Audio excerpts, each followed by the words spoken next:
దేవుడికి స్తోత్రములు కలుగునుగాక. చాలా మంచిది. కూడి వచ్చినటువంటి మీ అందరికీ కూడా నా హృదయపూర్వకమైన వందనాలు మరి శుభములు తెలియజేస్తా ఉన్నాను. దేవుడు మిమ్మల్ని అందరూ కూడా దీవించునుగాక. మనకు ఒక విషయం మాత్రం స్పష్టమే, మనిషిని మార్చలేడు, కానీ ఆ మనిషిని సృష్టించిన దేవుడు మాత్రం మార్చగలుగుతాడు. ఆ శక్తి కేవలం దేవుడికి, తన వాక్యమునకు తప్ప ఈ భూమి మీద మనుష్యుణ్ణి హృదయాంతరంగములలో నుండి మార్చగలిగేది ఇది లేదయ్యా. బహుశా అధికారి యొక్క భయము పనివాడి పైన ఉన్నప్పుడు అధికారి ఉన్నంతసేపు పనివాడు లోబడతాడు. వైద్యుడు ఉన్నంత మట్టుకు ఎలాగూ అతని అవసరం ఉన్నంత మట్టుకు ఆ అవసరతను పొందుకునేవారు ఎలాగూ లోబడతారో, కాపరు ఉన్నంత మట్టుకు సంఘం ఎలాగుంటుందో, ఇవన్నీ కూడా అంతే. ఒక పరిధి వరకు మాత్రమే మనం కొంత నియంత్రించగలుగుతాము, కానీ హృదయ అంతరంగంలోంచి కలిగే మార్పు మనం ఏడిస్తే వచ్చేది కాదు, వ్యక్తుల సమూహాన్ని బట్టి వచ్చేది కాదు, కానీ ప్రభువు యొక్క వాక్యమును బట్టి, ఆయన ఆత్మను బట్టి మాత్రమే కలుగుతుంది. మనం మరలా ఇలా సమకూర్చబడుతున్నాం అంటే దాని వెనకాల ఒకటే కారణం.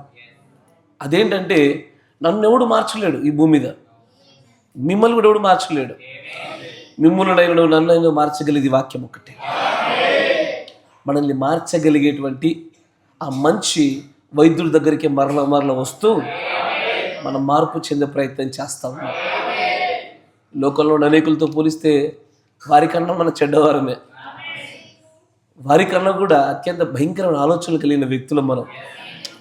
కాకపోతే దేవుడు మనకి ఇచ్చిన కృపలో ఒక వైద్యుడు, ఒక చక్కటి వైద్యం మన దగ్గర ఉంది కనుక మరలా బాగుపడే ప్రయత్నం చేయడానికి ఇంత దూరం మనం వచ్చేది. ఏమో ఏ మాట ప్రభు యొద్ద నుంచి వచ్చేది మనల్ని మలుచునో, ఏది మన హృదయాన్ని పరిపూర్ణంగా పరివర్తన చెందించునో, ఏది నేనున్న ప్రస్తుత పరిస్థితుల్లో నాకు నిజంగానే అవసరమైన మాట వచ్చినో తెలియదు కనుక ఎల్లవేళ ఆయన మాట కొరకు ఎదురు చూస్తూ ఉంటాం. మనం ఇక్కడికి వచ్చింది కూడా అందుకొరకే. ఒక మనుషుడి మాటలు వినడంలో ఏమీ ఉండదని మనకు తెలుసు, కానీ అది దేవుడి మాట అయితే కనుక మనకు మార్పులు కలిగింపజేస్తుంది. ఆశీర్వాదాలు, ఆరోగ్యమును, ఆత్మ సంబంధమైన ఎదుగుదలను, వీటన్నిటికీ కారణమగు ఆ దేవుడి మాటలు వినడానికి వచ్చాము ఇక్కడికి. ఆ మాటలు వినే ప్రయత్నం చేద్దాం. మంచిది. మనందరం కూడా మన పరిశుద్ధ గ్రంథం తెరచి రోమాపత్రిక 7వ అధ్యాయము, రోమాపత్రిక 7వ అధ్యాయము మొదటి వచనము నుంచి గమనించినట్లయితే జాగ్రత్తగా వచ్చండి. సహోదరులారా, మనుష్యుడు బ్రతికినంత కాలమే ధర్మశాస్త్రం అతని మీద ప్రభుత్వము చేయుచున్నదని మీకు తెలియదా? ధర్మశాస్త్రం ఎరిగిన మీతో మాట్లాడుచున్నాను. భర్త గల స్త్రీ భర్త బ్రతికి ఉన్నంత వరకే ధర్మశాస్త్రము వలన అతనికి బద్ధురాలు, కానీ భర్త చనిపోయిన ఎడల భర్త విషయమైన ధర్మశాస్త్రము నుండి ఆమె విడుదల పొందును. కాబట్టి భర్త బ్రతికి ఉండగా ఆమె వేరొక పురుషుని చేరిన ఎడల వ్యభిచారిణి అనబడును, కానీ భర్త చనిపోయిన ఎడల ఆమె ధర్మశాస్త్రం నుండి విడుదల పొందెను గనుక వేరొక పురుషుని వివాహము చేసుకొనినను వ్యభిచారిణి కాకపోవు. కావున నా సహోదరులారా, మనము దేవుని కొరకు ఫలములను ఫలించినట్లుగా మృతులలో నుండి లేపబడిన క్రీస్తును వేరొకనిని చేరుటకై మీరును ఆయన శరీరము ద్వారా ధర్మశాస్త్రము విషయమై మృతులైతిరి. ఏలయనగా మనము శరీర సంబంధులమై ఉండినప్పుడు మరణార్థమైన ఫలములు ఫలించుటకై ధర్మశాస్త్రం వలనైన పాపేచ్ఛలు మన అవయవములలో కార్యసాధకములై ఉండెను. ఇప్పుడైతే దేని చేత నిర్బంధింపబడితిమో దాని విషయమై చనిపోయిన వారమై ధర్మశాస్త్రము నుండి విడుదల పొందితిమి గనుక మనము అక్షరానుసారమైన ప్రాచీన స్థితి గలవారము కాక ఆత్మానుసారమైన నవీన స్థితి గలవారమై సేవ చేయుచున్నాము. ఆమేన్. దేవుడికి స్తోత్రములు కలుగును గాక. మీరు ఉండొచ్చంటే తలనుంచండి, కళ్ళు మూసుకోండి, చిన్న ప్రార్థన చేసుకుందాం. పరిశుద్ధుడా, మహోన్నతుడా, కృప కలిగినటువంటి తండ్రి, నీ సన్నిధిలోనికి మరొక మారు మీరు మమ్మల్ని నడిపించినారు. ప్రభువా, నిజముగానే అత్యంత ఘోరమైనటువంటి వ్యాధి కలిగిన మానవుని యొక్క హృదయాన్ని మార్పు చెందించగల సమర్థుడు నీ ఒక్కడవే. కనుకనే వైద్యుడమైన నీ యొద్దకు మేము మరలా వస్తూనే ఉన్నాము. మాలో ఉన్నటువంటి ఈ హృదయ అనారోగ్యములన్నీ కూడా ప్రభు బాగు చేయబడాలని ఆశపడతా ఉన్నాము. నీలా మేము ఆలోచించాలని, నీలా మేమందరం పరిశుద్ధత కలిగి ఉండాలని, నీ కుమారులుగా కుమార్తెలుగా నీ చేత పిలువబడాలని ఆశపడతా ఉన్నాము. దానికి కావలసిన మాటలు, దిద్దుబాటులు, హెచ్చరికలు సమస్తమును కూడా మీరు మా ఎదుట పెట్టమని ప్రార్థిస్తూ ఉన్నాము. నీ మాట మమ్మల్ని చెక్కున్నప్పుడు మాకు బాధ కలిగినను, అది మాలో అనేకమైనటువంటి రీతులుగా ప్రభువా అది మమ్మల్ని కలియబెట్టినప్పటికీ కూడా అది మాకు ఖచ్చితమైన ఆరోగ్యమును అనుగ్రహించును గనుక ఆత్మ సంబంధమైన ఆరోగ్యముల గుండా మేము ఎదుగుటకై మీరు మమ్మల్ని జ్ఞాపకం చేసుకోండి నాయనా. అల్పులము, యోగ్యులము మమ్మల్ని అందరినీ కూడా ఒక్కసారి మీరు దీవించినట్లుగా, నీ మార్గాలలో నడుచున్నట్లుగా అత్యంత ప్రభువ శక్తివంతమైనటువంటి ఈ వాక్య ఖడ్గము యుద్ధకు మేము వచ్చి ఉండగా నిజముగానే మమ్మల్ని సరిచేయటంలో ప్రభువ మా యొక్క పరిపూర్ణమైనటువంటి అధికారంలో సంపూర్ణంగా మీకు అప్పచెప్పుకొని ఉన్నాము. నీ కృప చేత ఇచ్చిన సమూహమును మీరు దీవించండి నాయన. నీ వాక్యము చేత అభిషేకింపచేయండి. మాలో కొరతగా ఉన్న సమస్తాన్ని సరిచేయండి. అన్నింటిలో కూడా ప్రభువును కృప చూపించి బలపరిచి స్థిరపరిచి ఈ కూడికను నీ సర్వాధీనంలో ఉంచమని ప్రభు అయిన యేసుక్రీస్తు నామములో ప్రార్థన చేయుచున్నాను. ఆమేన్. దేవుడికి స్తోత్రములు కలుగును గాక. ఆమేన్. చదవబడిన లేఖనాన్ని మీరు చూస్తే అద్భుతమైనటువంటి విషయాలు మాట్లాడుతూ ఉన్నాడు. దీనిలో నుంచి నేను మీతో ఒక పెద్ద సిరీస్ స్టార్ట్ చేయాలి. కాకపోతే ఈ రోజున కొంత మాత్రమే మాట్లాడతాను. అనేకమైన కోణాల గుండా భౌతికంగాను, ఆత్మీయంగాను, ప్రవచనాత్మకంగాను, జరగలేని సంగతులుగాను, 7వ ముద్ర గుండగాను అనేకమైన రీతిలో దీన్ని మాట్లాడాలి. ఈ రోజున కొంత దేవుడిచ్చేటువంటి ప్రేరేపణ బట్టి కొన్ని సంగతులు మీదట పెట్టాలని ఆశపడతా ఉన్నాను. చదవబడిన లేఖన భాగాన్ని చూస్తే, సహోదరులారా, మనుష్యుడు బ్రతికినంత కాలమే ధర్మశాస్త్రం అతని మీద ప్రభుత్వము చేయుచున్నదని మీకు తెలియదా? ధర్మశాస్త్రం ఎరిగిన మీతో మాట్లాడుచున్నాను. భర్త గల స్త్రీ భర్త బ్రతికున్నంత వరకే ధర్మశాస్త్రం వలన అతనికి బద్ధురాలు గాని భర్త చనిపోయిన ఎడల భర్త విషయమైన ధర్మశాస్త్రం నుండి ఆమె విడుదల పొందు. ఇక్కడ పౌలు గారు ఇదివరకే ధర్మశాస్త్రం ఎరిగిన వారితో చెబుతున్న సంగతులు. ఎరుగున్న వారికి కూడా ఇంకా స్పష్టత లభించట్ల. మరి ఇంకా దేని కొరకు వారు వెదుగులాడుతూ ఉన్నారు. ఎరుగున్న వారిని ఆయన సంధిస్తూ అంటాడు, ఎరిగిన మీతోనే వివాహ సంబంధమైనటువంటి విషయాలను గురించి నేను స్పష్టత ఇస్తూ ఉన్నాను.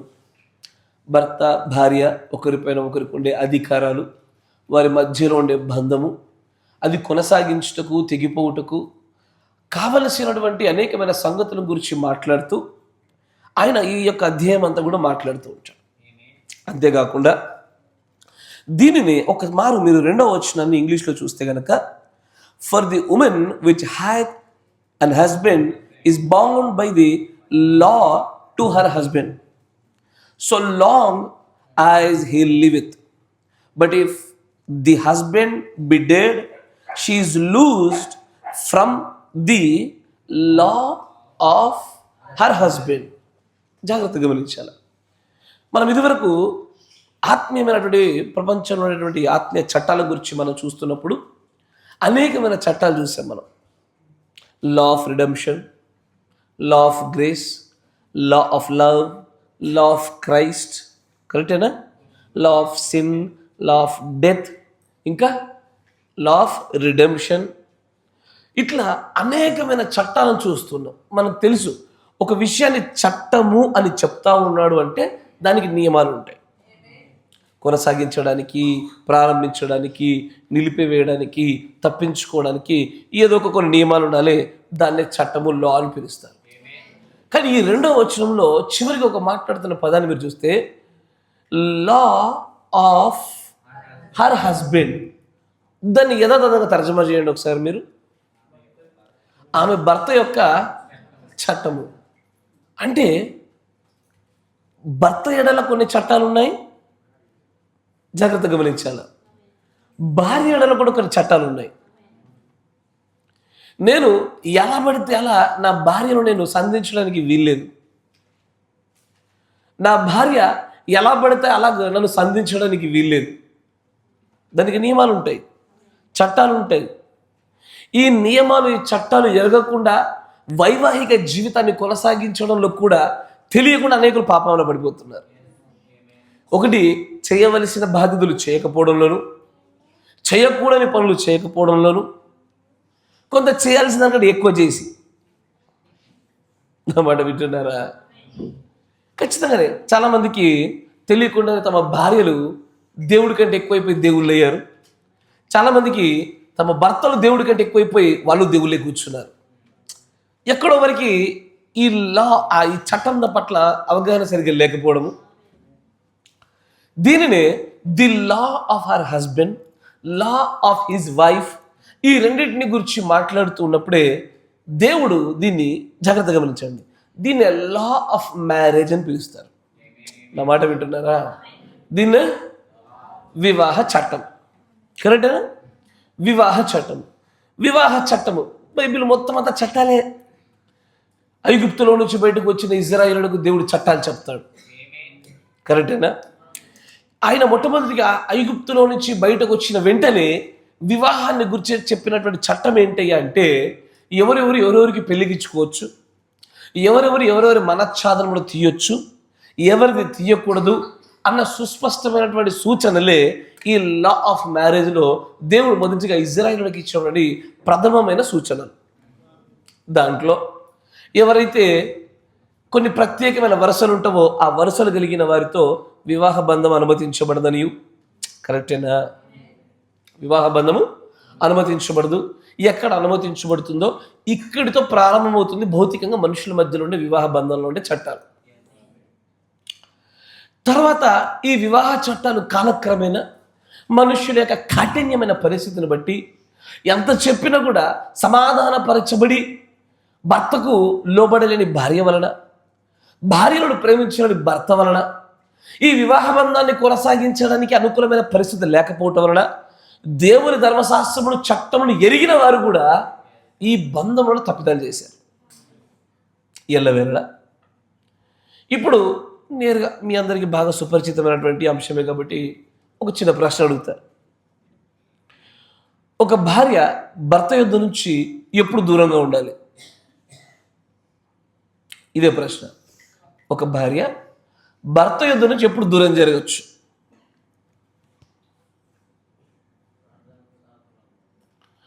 ప్రార్థనకు ఆటంకం లేకుండా ఉండుటకైతే గనక మళ్ళీ దాంట్లో షరతు ఒకటి ఉంటుంది, ఉభయుల సమ్మతం చొప్పున జరగాల. ఇంకొకరు వద్దన్నారా తప్పదు. మీరు వింటున్నారా?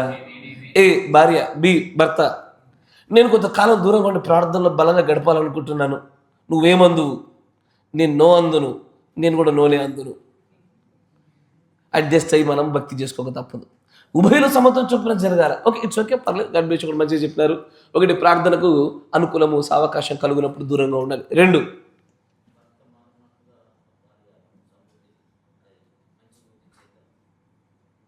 నేను అడిగింది భార్య భర్త నుంచి ఎప్పుడు ఎడమాయాలి, ఎప్పుడు దూరం ఉండాలి? వెన్?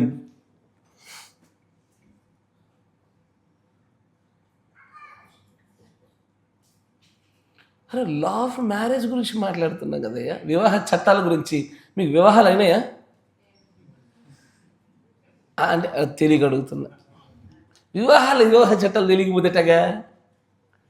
ఇప్పుడు ఎవరొస్తున్నారు తెలియదు కాబట్టి తెలుసుకోవాలి, వివాహ చట్టాల గురించి అవగాహన కలిగి ఉండాలి. నన్ను చూడు, వివాహ చట్టాల గురించి అవగాహన కలిగి ఉండాలి. కలిగి ఉండందే వివాహాలు చేసుకోవడానికి కూడా అనర్హులే నిజం చెప్పాలంటే.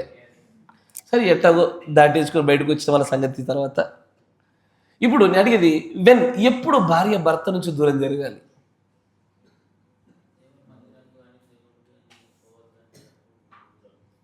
ప్రవక్త గారిని ఇట్లాగే ఒక సహోదరి, నా భర్త సంఘశాఖకి వెళ్తా ఉన్నాడు, మరి నేనేం చేయాలంటే నువ్వు కూడా పోమా అన్నాడు. అన్నాడా? Yes, of course.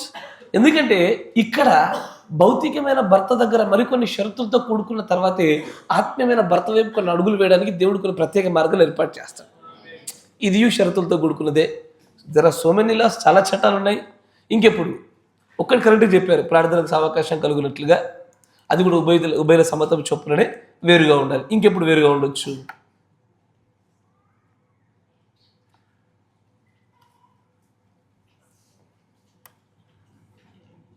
అరే మీకు తెలిసి కానీ మీరు మాట్లాడతలేరు.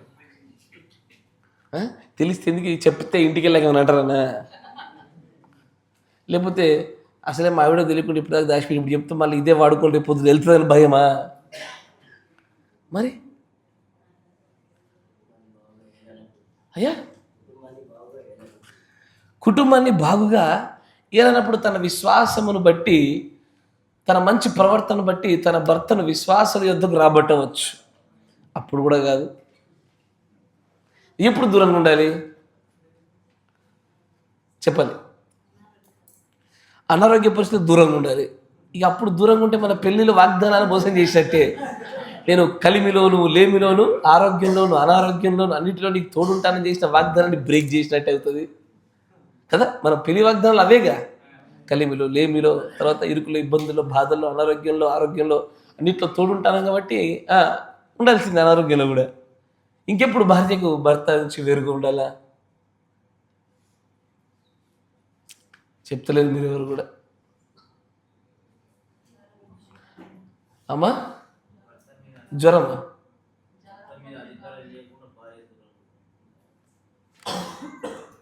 భర్త మీద అధికారం చేయకుండా భార్య దూరం ఉంటుంది అట్లా నేను అడిగేది. మీరు బాగా సీరియస్గా మాట్లాడుతున్నారు. It's okay. నేను అడిగేది భార్య భర్త నుంచి దూరంగా ఉండడం అనేది ఎప్పుడు సమ్మతం? వాక్యానుసారంగా దేవుడు అనుమతించినటువంటి ఎడమా, అంతే. దీనికి ఇంత టైం పడుతుందా? మరణము తప్ప భార్య భర్తలు ఏది విడదీయకూడదు, అంతేనా? మరణముకు ఒక్కదానికి మాత్రమే అవకాశాన్ని దేవుడు అనుగ్రహించినాడు. ఇది పాత నిబంధనలో ఉండే వివాహ చట్టమైనను కొత్త నిబంధనలో ఉండే వివాహ చట్టమైన రెండు ఒకటేనా? లేదా కొత్త నిబంధనల వివాహ బంధము మరణాంతరం తర్వాత కూడా పరదేశంలో అక్కడ కొనసాగించబడుద్దా?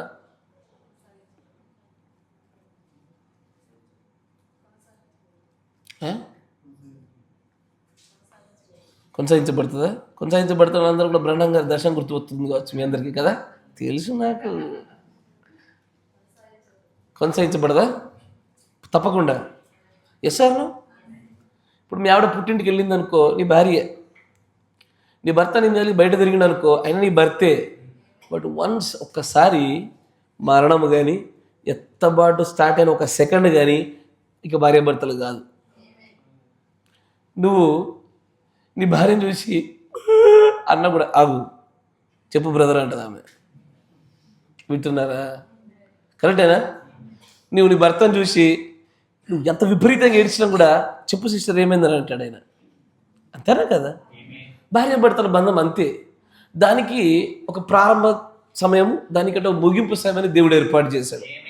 ఇవి రెండు తప్ప మధ్యలో భార్య భర్తలు ఎడమ చేయగలిగేది ఏదీ లేదు. కానీ కొన్ని ఎక్సెప్షనల్ కండిషన్స్ చెప్తూ ఉంటారు ప్రవక్త గారు. ఆయన ఏమంటాడంటే, ఎక్కడైతే అత్యంత ప్రాణాపాయ పరిస్థితి ఉంటుందో అప్పుడు దూరంగా ఉండొచ్చు. నా మాట వింటున్నారా? ఇప్పుడు ఈ కథమే, భార్య ఎట్టి పరిస్థితుల్లో బ్లూ కలర్ డ్రమ్ వేసి సిమెంట్ వేస్తుందని ఫిక్స్ అయింది అనుకో. న్యూస్ చూడలే? భార్య డిసైడ్ అయిపోయింది, నేను బ్లూ కలర్ డ్రమ్లు వేసి సిమెంటు వేసేస్తాను ఫిక్స్ అయిపోయింది అనుకో, దూరంగా ఉండడం మేలు. భర్త అలా డిసైడ్ అయిపోయాడు, నేను వేసేస్తాను, అప్పుడు దూరంగా ఉండడం మేలు. కొన్ని ఎక్సెప్షనల్ కండిషన్లో ప్రవక్త గారికి కొన్ని ప్రశ్నలు అడిగినప్పుడు మాత్రమే ఆయన తాత్కాలికంగా దూరంగా ఉండడమే మరి మార్పు చెందుట కొరకు ఎదురు చూస్తూ అని చెప్పారు తప్ప మరణం ఒకటే వివాహ బంధాన్ని పూర్తిగా వేరు చేయగలిగేది. మరణం ఒకటే. నూతన నిబంధనలోనైనా సరే మరణం మాత్రమే వివాహ చట్టాల్లో వివాహాన్ని దూరం చేసేది. ఇప్పుడు మరణం మాత్రమే చేయగలిగే దీన్ని ఎవరైనా దూరం చేస్తే ఏమైపోతారంటే శాపగ్రస్తులే. కరెక్టేనా? ఇద్దరు వ్యక్తులు కనుక దూరం అంటే పెళ్ళైనటువంటి వైవాహిక బంధంలో ఉన్నటువంటి ఇద్దరు వ్యక్తులు వేరు చేస్తే ఖచ్చితంగా శాపగ్రస్తులే. అది చివరికి తల్లిదండ్రులైనా, పాస్టర్ అయినా, ఎవరైనా సరే శాపగ్రస్తులే. తమకు తామే కారణమైన శాపగ్రస్తులే. లేఖనానికి విరుద్ధంగా మనం నడవడానికి వీళ్ళు. అయితే ఈ వివాహ బంధముల గురించి మాట్లాడుతూ దేవుడు ఏం చెప్తున్నాడంటే, ఒకసారి మరణం వచ్చిన తర్వాత ఇక ఒకరిపైన ఒకరికి ఎలాంటి నిర్బంధము లేదు, ఎలాంటి అధికారము కూడా లేదు. జాగ్రత్తగా గమనించండి. ఇప్పుడు వ్యభిచారంలో మనకు తెలుసు, రెండు రకాలుగా చూస్తూ ఉంటాం. ఒకటి జారత్వం అనే దాన్ని చూస్తాం కదా, రెండో దాన్ని వ్యభిచారం, అడల్టరీ మరియు ఫార్నికేషన్. ఫార్నికేషన్ అంటే వివాహ బంధము కంటే మునుపు జరుగుతున్న తప్పిదాన్ని జారత్వము అంటారు. వ్యభిచారం అంటే వైవాహిక బంధంలోనికి ప్రవేశించిన తర్వాత జరుగుతున్న దాన్ని వ్యభిచారం అని పిలుస్తారు. మంచి జాగ్రత్తగా గమనించాలి. ఇది కొంచెం కఠినమైనటువంటి టాపికే, వినడానికి కొద్దిగా మీకు జాగ్రత్త పడండి. అయితే ఈ బంధములోనికి ఎంటర్ అయిన తర్వాత ఇప్పుడు ఉండేటువంటి the law of our husband, the law of his wife, ఈ చట్టాలు భర్త విషయమైనటువంటి భార్య కలిగి ఉండే చట్టాలు, భార్య విషయమైనటువంటి భర్త కలిగి ఉండే చట్టాల పట్ల అవగాహన లేకపోవడంలో కూడా ఇదే చట్టాలు మన పైన రేపటి దినాన్న విరోధంగా తీర్పు తెచ్చి మనం దోషిగా నిలబెడతాయి. నా మాట మీకు అర్థమవుతుంది అనుకుంటా.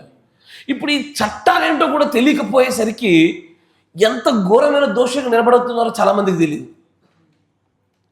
ఇప్పుడు నేను నా భర్త పైన నేను అధికారం చేస్తానని ఒక స్త్రీ వస్తే అసలు ఆమెకు లేనటువంటి చట్టాన్ని దాటి తన ప్రయత్నం కొనసాగిస్తుంది. ఈ చట్టమును బట్టి ఆమె ఎన్నడూ పరలోక రాజ్యానికి ఇచ్చారు. నా మాట వింటున్నారా? యేసు ప్రభువు పైన అధికారం చెలాయించడానికి ప్రయత్నం చేసేటువంటి ఆత్మీయమైన భార్య పరిస్థితి ఎట్లాగో, భౌతికమైన భర్త పైన ఆధిపత్యాన్ని ప్రదర్శించాలి, నేను చెప్తే వినాలి, చేయాలని కోరుకునే భార్య కూడా అంతే. ఈ ఒక్క చట్టాన్ని బట్టి కూడా పరలోక రాజ్యంలో తను భార్యగా చేరాలి. భర్త కూడా అంతే. భర్త కూడా తన కుటుంబాన్ని బాగుగా ఏలకపోయినా, సేద్యము చేయుటలో అంటే భార్యను ఆత్మీయంగా వృద్ధిపరచు తన భర్త పాత్ర లేకపోయినా, భౌతికమైన విషయాల్లో కూడా అనేకమైన చట్టాల్లో తన భర్త తన బాధ్యతను పోషించకపోతే, క్రీస్తు సంఘాన్ని ప్రేమించినట్టుగా భర్త తన భార్యను ప్రేమించడం అనేది కూడా ఈ చట్టాల్లో ప్రాముఖ్యమైన విషయం. అది ఇది లేకపోయినా వారు ఈ యొక్క చట్టానికి విరుద్ధంగా తిరిగి వారు కూడా పరలోక రాజ్యంలో చేయడానికి అవకాశం లేదు. అంటే నా ప్రార్థన జీవితం బలంగా ఉందండి, పర్వాలేదు. వర్తమానాలు బాగా చదువుతాను, పర్వాలేదు. ప్రార్థనకు రెగ్యులర్గా వస్తాను, పర్వాలేదు. మర్మాలు బాగా తెలుసు, పర్వాలేదు. బాగా సంపాదిస్తున్నాడు, పర్వాలేదు. కానీ వివాహ చట్టంలో ఉండే నియమాలు దాటావా, అయినను సరే నీ పోకడ, నీ ఎత్తబాటు అనుమానమే. అంత ఘోరముగా భార్య పైన భర్తకి, భర్త పైన భార్యకి కొన్ని ప్రత్యేకమైన చట్టాలు ఏర్పాటు చేసి పెట్టారు. తెలుసా? బైబిల్లో ది లా ఆఫ్ చిల్డ్రన్ కూడా ఉంటుంది. లా ఆఫ్ చిల్డ్రన్ ఉంటుంది, లా ఆఫ్ పేరెంట్స్ ఉంటారు. దీన్ని లా ఆఫ్ ఫ్యామిలీలో భాగంగా దేవుడు మిళితమై చేసి ఉంచిన విషయాలు. పిల్లల్ని కనగానే సరిపోలే, వారి పట్ల దేవుడు చెప్పిన చట్టాలు ఏవైతే ఉన్నాయో ఈ చట్టాలు అధిగమించిన వారికి సైతం కూడా ఈ చట్టాలకు అనుగుణంగానే శిక్షలు విధించబడతాయి. వివాహ బంధంలోనికి ప్రవేశించే ప్రతి ఒక్కరికి కూడా అసలు నా పైన నా భర్తకు ఉన్నటువంటి చట్టాలు కానీ, నా భర్త పైన నాకు ఉండేటువంటి చట్టాలు కానీ, ఇవి తెలియకుండా ఏం చేస్తున్న సంగతి చాలామందికి తెలియట్లే. నా మాట జాగ్రత్తగా. ఇదే అధ్యాయంలో పౌలు గారు మాట్లాడుతూ నువ్వు నీ ప్రాణార్పణంగా నువ్వు ఎంతనా పోయబడు, వైవాహిక బంధంలో ఉండేటువంటి చట్టాలలో కనుక నువ్వు విఫలమైతే ఎన్నటికీ కూడా దేవుడి రాజ్యాన్ని చేరడం అనేది జరగదు. నువ్వు ఇంతే, దేవుడి యొద్ద నుంచి దూరం పోవడమే, ప్రభువు సన్నిధిలో నుంచి పారిపోవడం తప్ప, దేవుడి నుంచి దూరం పారిపోవడం తప్ప ఇంకేం మిగలదు. మరణం ఒకటే వేరు చేయగలగాల. మరణం ఒకటే వేరు చేయగలిగినది ఏదైనా ఉన్నదా అంటే తెలియకుండానే పాపం వేరు చేస్తూ ఉంది. నా మాట జాగ్రత్త. తెలియకుండానే పాపం వేరు చేస్తూ ఉంది. ఒకసారి వైవాహిక బంధంలోనికి ఎంటర్ అయిన తర్వాత అసలు ఈ వైవాహిక బంధంలోకి ఎంటర్ అవడానికి కారణాలు ఏంటి? ప్రశ్న అది. వైవాహిక బంధంలోనికి ప్రవేశించడానికి, ఈ వైవాహిక చట్టాల్లోనికి ప్రవేశించగల కారణం ఏంటి? ఒకటి, దేవుడి ప్రణాళిక ఆయన చూపిస్తే అడుగులు వేయాలి. 2,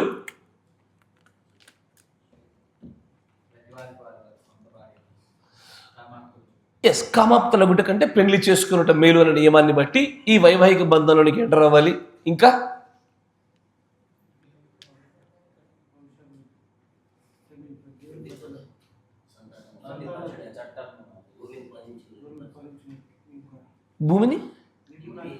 భూమిని నింపడని చెప్పాడు కాబట్టి వెళ్ళిపోవాలి. అంతేనా? Okay, God bless you. అది కూడా వాస్తవమే. సాటి అయిన సహాయం కావాలి. ఇవాళ రేపు మనం లేకపోయినా వాళ్ళు పనాలు చేసుకుని బతుకుతుర్రు. బట్ నువ్వు చెప్పింది వాస్తవమే బేట. God bless you. ఇంకా అదే భూమి నింపుట్టు, అదే మంచిగా చెప్పారు, పరిశుద్ధమైన భాషలు చెప్పారు వాళ్ళు. ఇంకా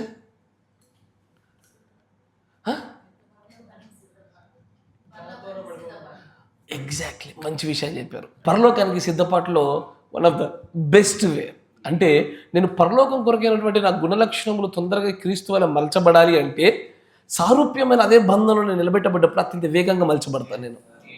టు ద మెజారిటీ అందరికీ అదే జరుగుద్ది. ఇంకా మంచిగా చెప్పినారు. God bless you. అరే పెళ్ళి ఎప్పుడు చేసుకుంటారు? ఇంకా వయసు అయిపోతే, లేదా మంచి గవర్నమెంట్ సంబంధం వస్తే, అంతేనా కదా?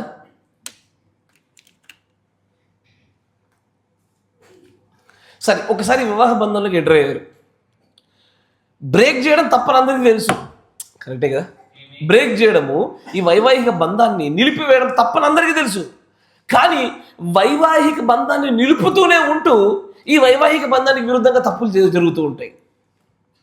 ఎప్పుడు దీనిలో ఉన్నటువంటి నియమాలు, చట్టాల గురించి అవగాహన లేనప్పుడు, తెలిసిన ఈ చట్టాలు దాటి వెళ్ళిపోయినప్పుడు జరిగే తప్పిదాలు అవే. ఆమేన్.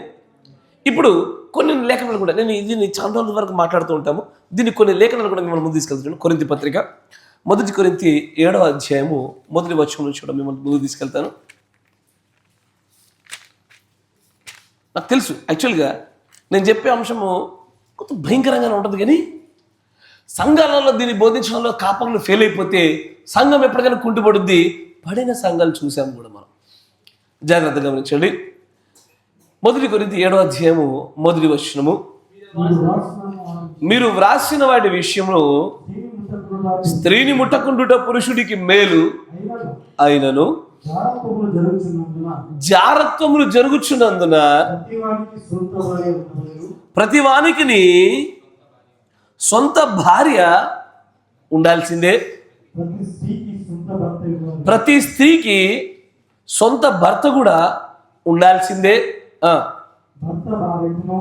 జాగ్రత్తగా గమనించాలి. ఇది చట్టాలు, మీరు వింటున్నారా?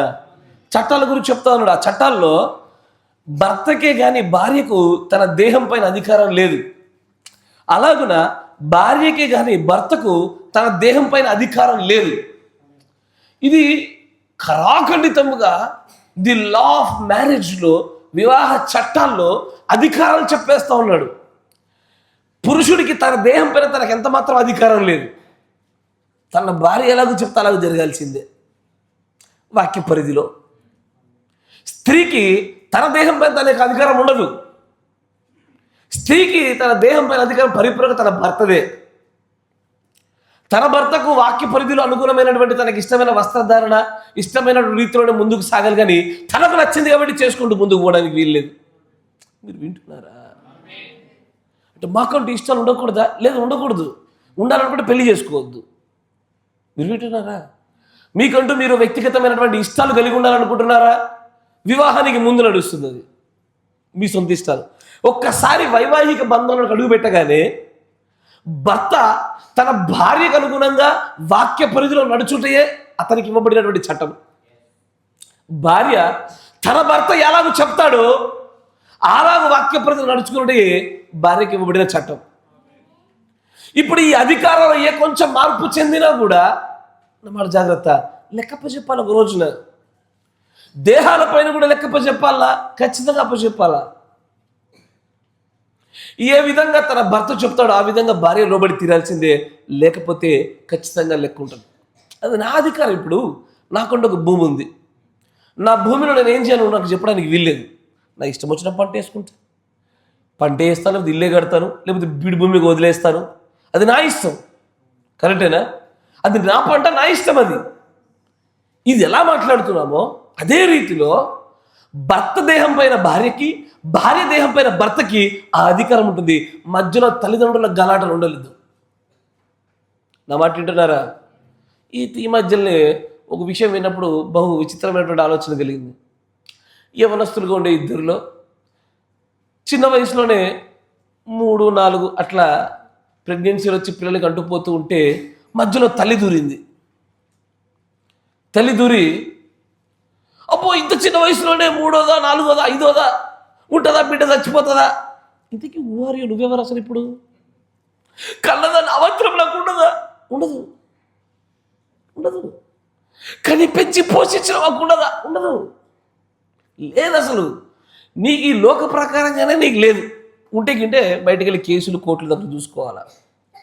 కానీ వాక్య పరిధిలో దేవుడి వాక్య సంబంధం అని చెప్పుకోను మనకు లేదు అసలు. ఇంపాసిబుల్. అది భర్త పైన భార్యకు, భార్య పైన భర్తకు ఏ స్థాయి అధికారులు అప్పచెప్పాడంటే వారు అనుగుణంగా నడిచి తీరాల్సిందే. వాక్య పరిధిలో మళ్ళీ వాక్యం బయట ఉండి చెప్పి భర్తకు కొంచెం పురుగు మెసిలి, ఏమోయ్ నువ్వు వేసుకో నగలు అన్న వరకు నువ్వు వేసుకునేవు, వేసుకో ఇట్లా అనీతి వస్త్రాలు అన్నప్పుడు వేసుకునేవు. అట్లా ఉండదు. వాక్య పరిధిలోనే, వాక్య పరిధిలో ఉండే అధికారాన్ని భర్త పైన భార్య, భార్య పైన భర్త ఖచ్చితంగా కలిగి, ఇది అధికారం, అథారిటీ ఇది. బట్ ఈ అథారిటీని ప్రదర్శించడం అందరూ విఫలం అయిపోయారు. అందరూ కూడా. ఒక భార్య నేను ఏది కొనుక్కున్నా నా భర్తకి చెప్పే కొనుక్కుంటా అన్నదనుకో, మరీ ఎంత ఘోరమా, నీ ఎంత పాలన లెక్కన ఉంది భర్తది అని తీర్పు తెచ్చే స్త్రీ లేకపోలే. వింటున్నారా? నేను నేరుగా విన్నాను ఈ విషయాల్ని. ఒక భార్య తన భర్తను సంతోషపెట్టుటికి నేను ఎట్లా కనబడినా నా భర్త కొరకే కదా, నా భర్త నిర్ణయించాలనే ఉద్దేశంతో భర్త ఉద్దేశాలు కనుక్కుంటే ఈ మాత్రం స్వతంత్రత లేదు. అట్లయితే పెళ్లి చేసుకోకుండా మేలు. వైవాహిక బంధ చట్టాలు, అధికారాలు, నియమాలు అట్లాగే ఉంటాయి. కానీ ఎందుకో ఒకరిపైన ఒకరు అధికారాలు మానేశారు. నా ఇష్టం వలన మొదలుపెట్టారు. అన్నమాట వింటున్నారా? నా ఇష్టమైన పదాలు మాట్లాడడం మొదలుపెట్టారు. అసలు ఆ పదాలకి వాక్యంలో మీకు ఎక్కడ మిమ్మల్ని సపోర్ట్ చేసేటువంటి లేఖనం ఎక్కడుందో నిజంగా ఆశ్చర్యం వెతికితే కనుక అట్లా కనబడదు. భర్త పైన భార్యకి, భార్య పైన భర్తకి పరిపూర్ణమైన అధికారాన్ని దేవుడు అప్పచెప్పాడు. వైవాహిక బంధంలో ది లా ఆఫ్ మ్యారేజ్లో ఇచ్చినటువంటి అధికారం అదే. కానీ ఎందుకు దీన్ని మర్చిపోయారు? నా భర్త చెప్తే నేను వినడం ఏంది? ఇదో తలకే నొప్పి. ఏది ఇంకోటి, ఇదో విచిత్రము. భార్యకు భర్త దేహం పైన అధికారం ఉంటుందా? ఉంటుంది. ఉన్నప్పుడు ఈ భార్య దేహ సంబంధమైన విషయాలను చెప్తుంటే కూడా భర్త తీసుకోడు. భార్యలు భర్తల్ని పెత్తనం చేయడం ఏంటిది? భార్యలు భర్తలు శాసించడం ఏంటిది? భార్యలు చెప్తున్న భర్తలు వినడం ఏంటిది? దానికి ఒక పరిధి ఉందన్న విషయాన్ని నిజంగా పురుషులు గ్రహించడంలో ఫెయిల్ అయ్యారు. ఈ చట్టాలు దాని గురించి మాట్లాడుతున్నాయో మీరు మంచి గుర్తుపెట్టుకోండిగా. ఎక్కడ చట్టం ఉంటుందో, ఎక్కడ దేవుడికి ఆజ్ఞ ఉంటుందో దాని పక్కనే పాపం రెడీగా ఉంటుంది. పాపానికి ఉన్న బలమే ఆజ్ఞ, చట్టం. ఇప్పుడు ఒకరి దేహాలపైన ఒకరికి అధికారం ఉందని చెప్పినప్పుడే నీకు వెంటనే తెలియాలి, నా దేహం పైన నా భర్తకు, నా దేహం పైన నా భార్య కనుక నేను అధికారం పరిపూర్ణంగా అప్పచెప్పుకోకుండా నా ఇష్టము, నాకు ఇష్టం లేదు, నాకు నచ్చింది అని నేను చెప్పుకున్నప్పుడే నేను పాపంలో పడిపోయాను. ఇక తల్లిదండ్రులు, అత్తమామలు దూరిసే పెద్ద పొడిచేదేమీ లేదు. దేవుని యొక్క దృష్టిలో మన పాపలమే. ది లా ఆఫ్ మ్యారేజ్లో వీఆర్ ఫెయిల్డ్. చాలామంది వైవాహిక జీవితాలు పాడవడం గల కారణం ఏంటంటే వాళ్ళకు పెళ్ళికి ముందే ఈ వివాహ చట్ట నియమాలు తెలియకపోవడం. ఒకసారి నేను వైవాహిక బంధాలకు అడుగు పెట్టానా, it is not about only me, it is about us. నా గురించి సంబంధం కాదు, ఇది మన గురించి ఆలోచించడం మొదలు పెట్టగలిగేది వివాహం. నువ్వు పెళ్లి చేసుకోవడానికి ముందే స్త్రీ నువ్వు రావాలి ఏమని, నేను పరిపూర్ణంగా ఎట్లా క్రీస్తుకి ఎట్లా లోబడుతున్నానో క్రీస్తు నాకు వలే నా స్వపురుషునికి లోబడతాను అంటే నేను పెళ్లి చేసుకో.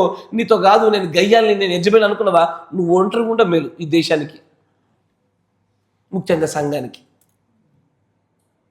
మేలు. చాలా సంఘాలలో దయ్యాలు దూరడానికి గల కారణము భర్తలపైన ఆధిపత్యం చేసేటువంటి స్త్రీలతోనే సంఘాలు విచ్ఛిన్న ముక్కలు చెక్కలైతే. నేను చాలా సంఘాలు చూసా, సంఘాలు ముక్క చెక్కలయ్యే తీవ్రమైన స్థాయికి చేరువయ్యేది కూడా స్త్రీ ఆధిపత్యంతో ఉన్న కుటుంబాల్లో నుంచి వస్తాయి. మీరు ఎక్కడన్నా చూడండి, ఎన్ని సందర్భాల్లో చూడండి, షేక్ అయితే సంఘం ఒకసారి అట్టగా మళ్ళీ ప్రభు తన రక్తంతో మళ్ళీ కడిగి కట్టుకొని మళ్ళీ తీసుకొచ్చి మళ్ళీ సమృద్ధిగా కట్టడం మొదలు పెట్టాలి. అప్పటిదాకా నిలబడుతుంది. చాలా సంఘాలకు ఆ స్త్రీ ఆధిపత్య ధోరణి కలిగినటువంటి కుటుంబాలలోనే, ఆ వైవాహిక బంధాల్లోనే సంఘాలు షేక్ అయ్యే సమస్య ఉత్పన్నమవుతాయి. సంఘాలు షేక్ అయిపోతాయి. ఈ చట్టాలు ప్రాపర్గా నియామకాలలో మనం ప్రవర్తించట్లో చక్కగా జాగ్రత్తగా ఉందాం బెట్ట అంటే ఎవరు ఉండడానికి ఇష్టపడరు. కొంతమంది మాత్రమే దేవుడి యొక్క లేఖనాలు చెప్పినట్టుగా గుణవతి అయినటువంటి భార్య అనే పేరు కలిగి పరిపూర్ణంగా అప్పచెప్పుకొని లోబడే వాళ్ళు కొంతమంది ఉన్నారు. అలాంటి వ్యక్తులకు, అలాంటి భర్తకు పుట్టిన పిల్లలే పరిశుద్ధులు, మిగతా అందరూ పనికి వాళ్ళే. అదేనా బైబిల్ చెప్పింది? అబ్సల్యూట్లీ. పరిశుద్ధులైన వాడికి విశ్వాసికి పుట్టే పిల్లలే పరిశుద్ధులు. ఈ యెజబెలు స్త్రీకి మరియు మెత్తబడినటువంటి పురుషుడికి పుట్టే పిల్లలే అహజ్య లాంటి వాళ్ళు. కరెక్టేనా? అబ్సల్యూట్లీ. అతళ్ళు ఎందుకు పుడతారు? ఈ వైవాహిక చట్టాలు తెలియకుండా వైవాహిక బంధంలో ప్రవేశించే వారికి మాత్రమే. అత్యంత బాధాకరమైన సంగతి ఏంటంటే ఇంకొంత కొంత సెన్సిటివిటీ ఎక్కువయ్యేటువంటి టాపిక్ వైపు అడుగులేక తప్పదు. ఎందుకంటే దీని గురించి సంఘంలో కాపర్లు మాట్లాడతలేరు, విశ్వాసులకు భయాలు కలుగుతలేవు. భక్తిని జ్ఞానంగా మాత్రమే చూశారే కానీ జీవన శైలిగా చూడడంలో ఫెయిల్ అయిపోయారు. అన్ని చోట్ల అది జరుగుతూ వచ్చింది. ఈరోజు నేను మీకు కొత్త అంశం చెప్పడానికి రాలే, ఖచ్చితంగా హెచ్చరికలు, గద్దింపులు బాంబులేయడానికి వచ్చాయి. అని అంటాడు, పరస్త్రీని ముట్టకుండా పురుషుడికి మేలు, అసలు ముట్టకూడదు. ఒకవేళ నిజంగానే శరీరంలో మంచి గమనించండి, ఆది పాపం వల్ల మానవుల యొక్క దేహంలో శరీరం సంబంధమైన కోరికలు బలంగా ఇమిడ్చబడ్డాయి. దీనికి గల కారణం అదే. ఎందుకంటే పాపము తర్వాతే నీ పురుషుల మీద నీకు వాంచగలుగును అన్నటువంటి ఒక శిక్ష శాపాన్ని దేవుడు మానవులకు ఇచ్చాడు. అంటే అంతకుముందు వాంచలేదా? వాంచ ఉండేది కానీ శరీర సంబంధమైన వాంచ కాదు అది. ఇప్పుడు ఈరోజు నీకు నాకు క్రీస్తు విషయమైన వాంచ ఎలా ఆత్మ సంబంధమైందో భార్యాభర్తల సంబంధం ఒకప్పుడు అలాంటిదే. ఆత్మీయమైనటువంటి వాంచ ఉండేది, ఆ స్పిరిచువల్ డిజైర్ ఉండేది. కానీ ఈ రోజున చేస్తున్నటువంటి ఈ రోజున పోకడలు చూస్తూ ఉంటే ఆ జంతువు యొక్క పునరుత్పత్తి క్రమం ఏదైతే ఉన్నదో అదే ఆది పాపము కూడా మనుషులలోనికి వాంఛ రూపంలో వచ్చి పడుట వలనే ఈ వాంఛ అత్యంత భయంకరమైన పరిస్థితికి దారితీసింది. ఈ కోరికను బట్టే పరస్త్రీని తాకుతున్నప్పుడు పౌలు గారు అన్నారు, ఇంకొక స్త్రీని ముట్టకుండా మేలురా బాబు. ఒకవేళ ముట్టాల్సే వచ్చింది అనుకో, నీకంటూ సొంత భార్య ఉండాలా, నీకంటూ సొంత భర్త ఉండాలా. వివాహంకు ఉండేటువంటి పరిధిలో జంతువుల ఉత్పత్తి క్రమమైనా సరే దీనికంటూ ఒక ప్రత్యేక కాలపరిమితి దేవుడు దీన్ని అనుమతించాడు. దీన్ని పరిశుద్ధము, నిష్కలంకం అని చెప్పేశాడు.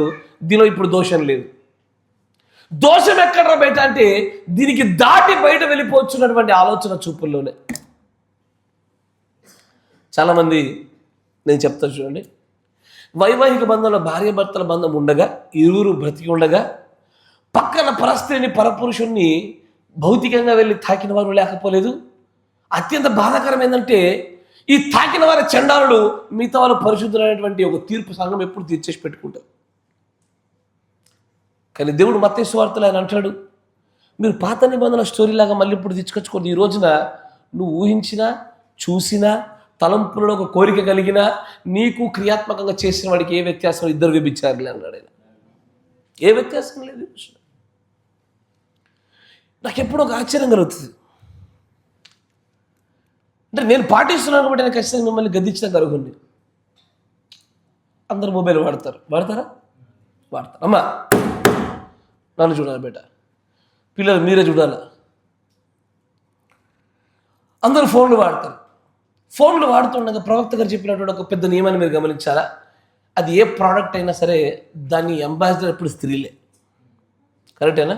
ఒక సోఫా ఉంటుంది, సోఫా యాడ్ చూడండి, కరెక్టేనా? అర్ధనగ్నంగా ఒక స్త్రీ కాళ్ళు రెండు ఇట్లా వంకరేసుకొని నిలబడుతుంది. కరెక్టేనా? ఓ స్మోకింగ్ యాడ్ చూడండి, స్త్రీ ఉంటుంది. కారు అమ్మాలన్నా స్త్రీ ఉంటుంది. కరెక్టేనా? దేన్ని చేయాలన్నా సరే స్త్రీ కనబడుతూ ఉంటుంది. ఈరోజు సోషల్ మీడియా వాడేటువంటి ప్రతి ఒక్కరు కూడా మీరు ఆలోచన చేయండి. మీరు ఏ జీమెయిల్ ఐడి వాడతారో ఆ జీమెయిల్ ఐడిలో కనుక మీరు మెయిల్ అని పెట్టారా, ఫీమేల్ అని పెట్టారా, మీరు ఏది పెడతారో దానికి అపోజిట్లో ఉండే యాడ్స్ వస్తాయి. మార్కెటింగ్ యొక్క టెక్నాలజీ, మార్కెటింగ్ లెవెల్లో ఉండేది అదే. ఇప్పుడు నేను మెయిల్ అని పెట్టాననుకో, స్త్రీ సంబంధమైనటువంటి యాడ్సే వస్తాయి. నీ జీమెయిల్లో కనుక నువ్వు ఫీమేల్ అని పెట్టావు అనుకో, మళ్ళీ దాని ఆల్గోరిథం వేరే ఉంటుంది. దాని గురించి లోతులకి టైం వేస్ట్, అనుగుణమైన రీతిలో యాడ్స్ వస్తాయి. ఇప్పుడు ఫోన్ వాడుతూ ఉండగా అర్ధనగ్నంగా ఎప్పుడైనా సరే ఎవరో ఒకరు మన కంటికి కనబడతారా? అయితే మీరు సైలెంట్గా ఉన్నారంటే దానికి కారణం రెండే. అయితే మీరు ఫోన్ వాడకపోవచ్చు, లేదా రెండోది మీరు గమ్మున ఉండొచ్చు. ఈ రెండిట్లు ఏదన్నా నా మటుకు నేను బోధించుకుంటూ పోతే ఈరోజు నేను డిసైడ్ అయిపోయినా, దేవుడు నాకు ఇచ్చిన ప్రేరేపణ ఆగది. ఈరోజు కూడా భద్ర కొట్టుకోవాల్సిందే. ఖచ్చితంగా అర్ధనగ్న సంబంధమైనటువంటి మనుషులు కనబడతారా? కనబడరా? కనబడతారు. భౌతికమైనటువంటి దేహంలో గ్రంథులు కలిగినటువంటి ఈ శరీరాలతో ఖచ్చితంగా శోధనకరంగా మనుషులు నిలబడ్డా? అరే ఇది ఫర్ ద ఫ్యాక్ట్, ఇది నిజాలు ఇది. కానీ వైవాహిక బంధంలో దీన్ని గురించిన ఒప్పుకోళ్ళు జరగవు, అస్సలు జరగవు. వైవాహిక బంధాన్ని ఈ యొక్క లా ఆఫ్ మ్యారేజ్లో ఉండే ఈ చట్టాలను గనక పాటించని వ్యక్తులకు మిగిలిన చట్టాలు వీరికి అప్లికబుల్ కావు. ప్రణంగారి దగ్గరికి మనం 100 సార్లు చూసిన ఒక సహోదరి తప్పిదము చేసి స్వస్థత కోసం వచ్చినప్పుడు ఆమెను ఎదురుగా నిలబెట్టి ఆమె కోసం ప్రార్థన చేయాలన్నా అనేటువంటి ఆ సంభాషణ జరుగుతుండగానే ఒక సడన్ ఒక దర్శనమైన కళ్ళు ఎదురు తెరవబడింది. ఈమె ఒకప్పుడు ఎక్కడో చేసిన ఒక తప్పిదాన్ని గురించి ఆ దర్శనంలో కనబడింది. ఇప్పుడు ప్రవక్త ఒకటే మాట చెప్పాడు, ఏమని? నువ్వు వెళ్ళి నీ భర్తతో నువ్వు ఒప్పుకొని తీరాల్సిందే. అమ్మా వింటున్నారా? వెళ్ళి నువ్వు ఖచ్చితంగా నీ భర్తతో ఒప్పుకొని తీరాల్సిందే. ఒప్పుకోకపోతే ఏమవుతుంది? ఈ స్వస్థత రాదు. ఈ భౌతికమైన స్వస్థత కాదు, ఆత్మీయమైన స్వస్థత రాదు.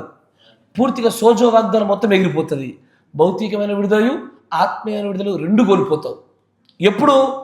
లా ఆఫ్ మ్యారేజ్లో, వైవాహిక చట్టాల్లో ఒక్క చట్టాన్ని మిస్ అయినప్పుడు. దేవుడు ఒక ఆజ్ఞ అదే చెప్తే యాకోబు పత్రికలో, అన్ని ఆజ్ఞల్లో ఒక్క ఆజ్ఞ తప్పిపోయిన వాడు మిగతా వాటి అన్నింటిలో తప్పిపోయిన వాడికి లెక్క కడతబడతా ఉన్నాడు. ఎందుకు ఈ రోజున శోధనకరమైన సంగతులు నాకు కనలేదు, నాకు రావట్లేదు అని చెప్తే ఆశ్చర్యమే. I believe 99% of human beings, ప్రతి ఒక్కరు ఖచ్చితంగా శోధనకరమైన సంగతులు ఖచ్చితంగా పొందుకుంటారు. బట్ ద ప్రాబ్లం ఎక్కడంటే, లా ఆఫ్ మ్యారేజ్లో నేను ఇంకా బంధినై ఉన్నాను. నేను ఒంటరిగా రహస్యంగా ఉన్నప్పుడు నా ఫోన్లో తిరుగుతున్న వాటి విషయమై నా భార్యకు, నా భర్తకు బహుశా నేను లెక్కప్ప చెప్పాల్సిన అవసరం లేదు అనుకునే గుడ్డితనంలో ఉన్నారు చాలామంది. అత్యంత ఘోరమైన సంగతి. ఈ లా ఆఫ్ మ్యారేజ్లో కన్ఫెషన్ అనేటువంటిది ఎంత ప్రాముఖ్యమైన సంగతో నిజంగానే చెప్పుకోవట్లేదు. అది వాలంటరీగా జరగనివ్వండి, ఇన్వాలంటరీగా జరగనివ్వండి, బట్ అది లేఖన విరుద్ధమైన సంగతి ఏదైనా జరిగిందా, with in the framework of law of marriage, వైవాహిక బంధం యొక్క పరిధిలో చూసినప్పుడు భాగస్వామి దగ్గర ఖచ్చితంగా ఒప్పుకోలు జరగాల్సిందే. Even if it is a thought, ఆలోచన అయినా సరే, చూపైనా సరే. భార్య దగ్గర ఒప్పుకోక తప్పదు అది, భర్త దగ్గర ఒప్పుకోక తప్పదు అది. నేను నేటికి చెప్తున్నా, ఇది జరుగుతున్న కుటుంబాలు, గాడ్ బ్లెస్ యూ, మీరు ఖచ్చితంగా ఎత్తబడిన దగ్గర ఉన్నారు. ఇది జరగట్లేదా? జాగ్రత్త, నువ్వు భ్రమలో బ్రతుకుతున్నావు, నువ్వు భ్రమలోనే బ్రతుకుతున్నావు. You still in the deceiving stage. వైవాహిక బంధంలో ఉంటూ ఏ తప్పిదాలు లేవనుకుంటున్న వ్యక్తులను ఈ యొక్క విషయం ఎందుకు మర్చిపోతే నాకు అర్థం కావడంలే. Humanly it is not possible, జరగదు అది. ఆ లోకంలోనికి ఆ థియోఫని పొందుకుంటే తప్ప ఆ గ్రంథుల నుంచి విడుదల కలిగిన దేహాలు మనవి. దాన్నే పౌలు గారు, మరణానికి పాత్రలో ఈ దేహం నుంచి నన్ను విడిపింపగలవాడేవాడు అంటాడు ఆయన. అది ఓన్లీ లా ఆఫ్ లైఫ్ కదా. జీవమునిచ్చు నియమం ద్వారా మాత్రమే క్రీస్తు గుండానే దాన్ని జయించగలం తప్ప మరొక దాన్ని కూడా జయించలేము. అది ఎత్తబాటులో దొరుకుద్ది. అప్పటి వరకు కూడా ఎవరైనా సరే ఈ నియమాలకు లోబడాల్సిందే. నేను చెప్పే విషయాలు గ్రహించి కొంతమంది ప్రభాత్ర భవన్ దగ్గరకు వచ్చినప్పుడు భౌతిక సంబంధంగా జరిగిన తప్పుగా ఒప్పుకుంటున్నారేమో, కానీ బట్ ఈ కన్ఫెషన్ అనేది ఇది ఏదో ఎప్పుడు ప్రభురాత్రి భోజన సంబంధం ఉన్నప్పుడు మాత్రం ఈవెంట్ బేస్గా జరిగేది కాదు. అది ఇది ఎప్పుడెప్పుడు ఎక్కడెక్కడ జరుగుతుందో, ఏ సందర్భం జరుగుతుందో అప్పుడప్పుడు అక్కడక్కడ వెంటనే ఇది చోటు చేసుకుంటూ వెళ్ళిపోవాలి. మరుసటి దినం 6 గంటలకు మునిపే నీ ఒప్పుకోవాలని అయిపోయి సిద్ధంగా ఉండి సావాలి నువ్వు. నా మాట వింటున్నారా? 6-9 మధ్యలో చెప్పబడిన ఎత్తబాటు ఆ సమయాల లోపలే రాత్రి సమస్తాన్ని మొత్తం అక్కడ ఒప్పుకోలు తిరిగి దాన్ని భూస్థాపితం చేయాలి. రేపటి దినం కొరకు నువ్వు మరలా నూతన పరచబడిన దానిగా ఎత్తబాటులో నువ్వు ఉండాలంటే జరగాల్సిందే. కన్ఫెషన్స్ లేవు ఈ రోజున. కన్ఫెషన్స్ మ్యారేజ్లోనే కాదు, మ్యారేజ్కి ముందు కూడా కన్ఫెషన్సే.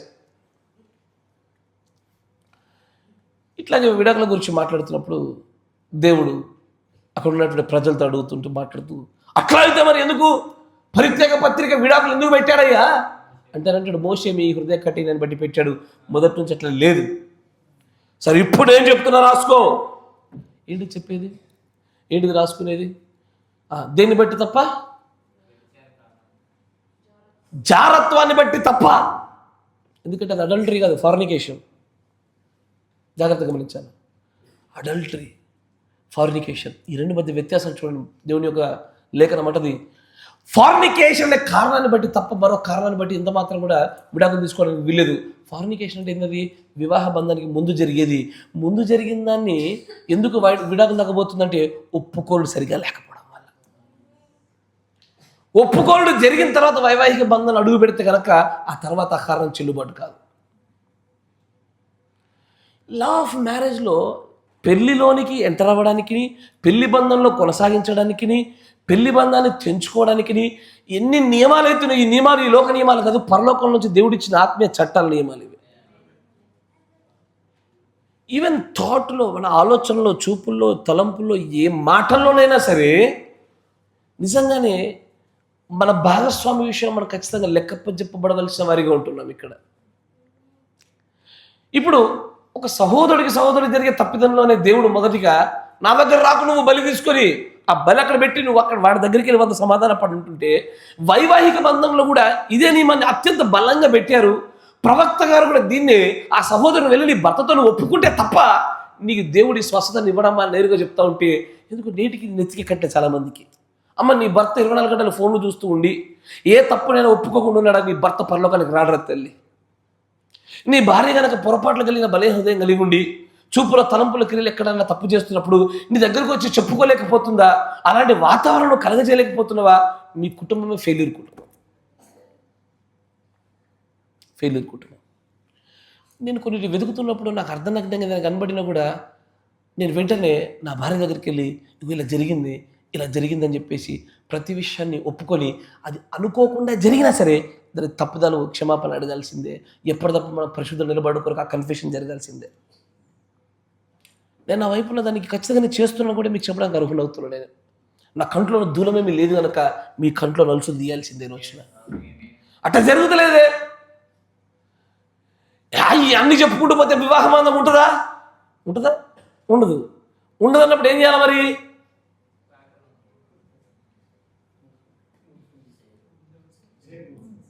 ఇది ఇప్పుడు ఆ స్త్రీ అదన్నది, అమ్మో ఆ పాపాన్ని నా భర్తతో ఒప్పుకుంటే నా బంధము తెగిపోతుందంటే ప్రవక్త ఏమన్నాడు? ఇక్కడ వివాహ బంధం తెగడం కన్నా పరలోకంలో చేరుడి ముఖ్యం కదా అంటాడు ఆయన. Yes sir no?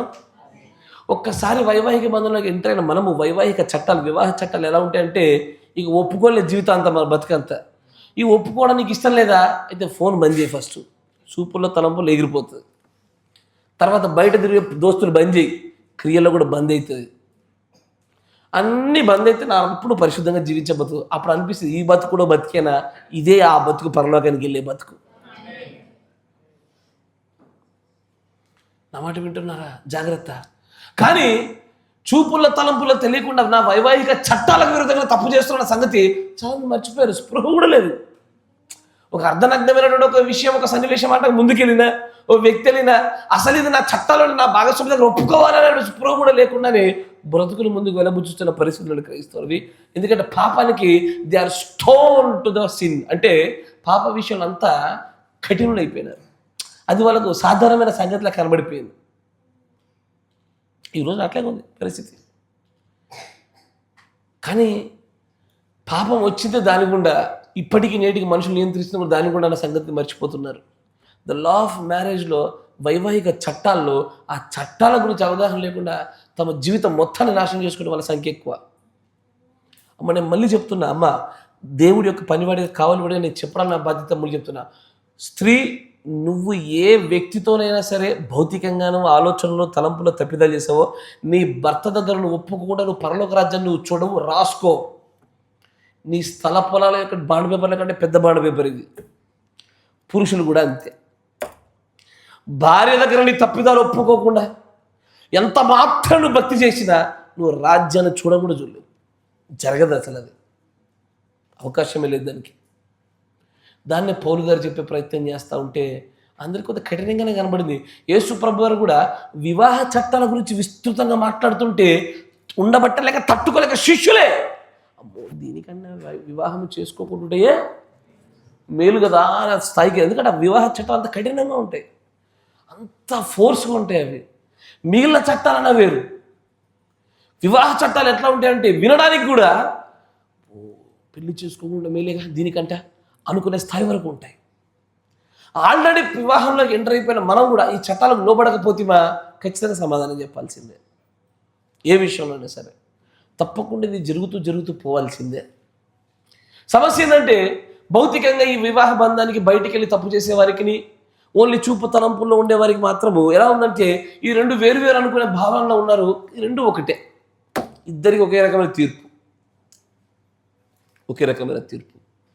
కానీ సమస్య భౌతికమైన స్థాయి నుంచి మొదలుపెట్టుకుంటూ వద్దాం. మనం భౌతికంగా ప్రతి ఒక్కరికి కూడా వ్యక్తిగతంగా తనకంటూ ఒక భాగస్వామి ఉండాల్సిందే. తనకు ఉండేటువంటి ఈ సర్పసంతానం గుండా వచ్చినటువంటి కోరికలను నియంత్రించుకోవడానికి ప్రతి ఒక్కడికి సొంత భార్య, ప్రతి ఒక్క స్త్రీకి సొంత భర్త ఖచ్చితంగా ఉండాల్సిందే. కానీ ఇది కాకుండా బయటికి వెళ్ళి ప్రయత్నం చేస్తున్నారా?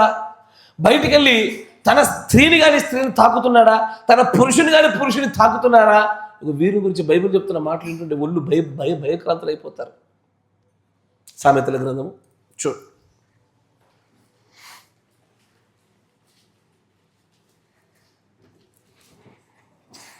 6వ సామెత 28వ వచనం. నాకు తెలుసు ఈ టాపిక్ చాలా సెన్సిటివే, కానీ సంఘంలో మాట్లాడడానికి ఎందుకు మరి పాస్టర్ ఎందుకు ఇష్టపడరు నాకు అర్థం కాదు. కానీ ఇది మాట్లాడని సంఘాలన్నిట్లో వ్యభిచారాలు బయటపడ్డాయి. ఇది ఖండించని ప్రతి సంఘంలో ఈ పాపాలు దొరుకుతున్నాయి. చూడండి అంటాడు, ఆ మైక్ సరి చేయరా, అది గుయ్యి తప్ప ఏమి వినిపిస్తుంది నాకు. 28వ వచనం,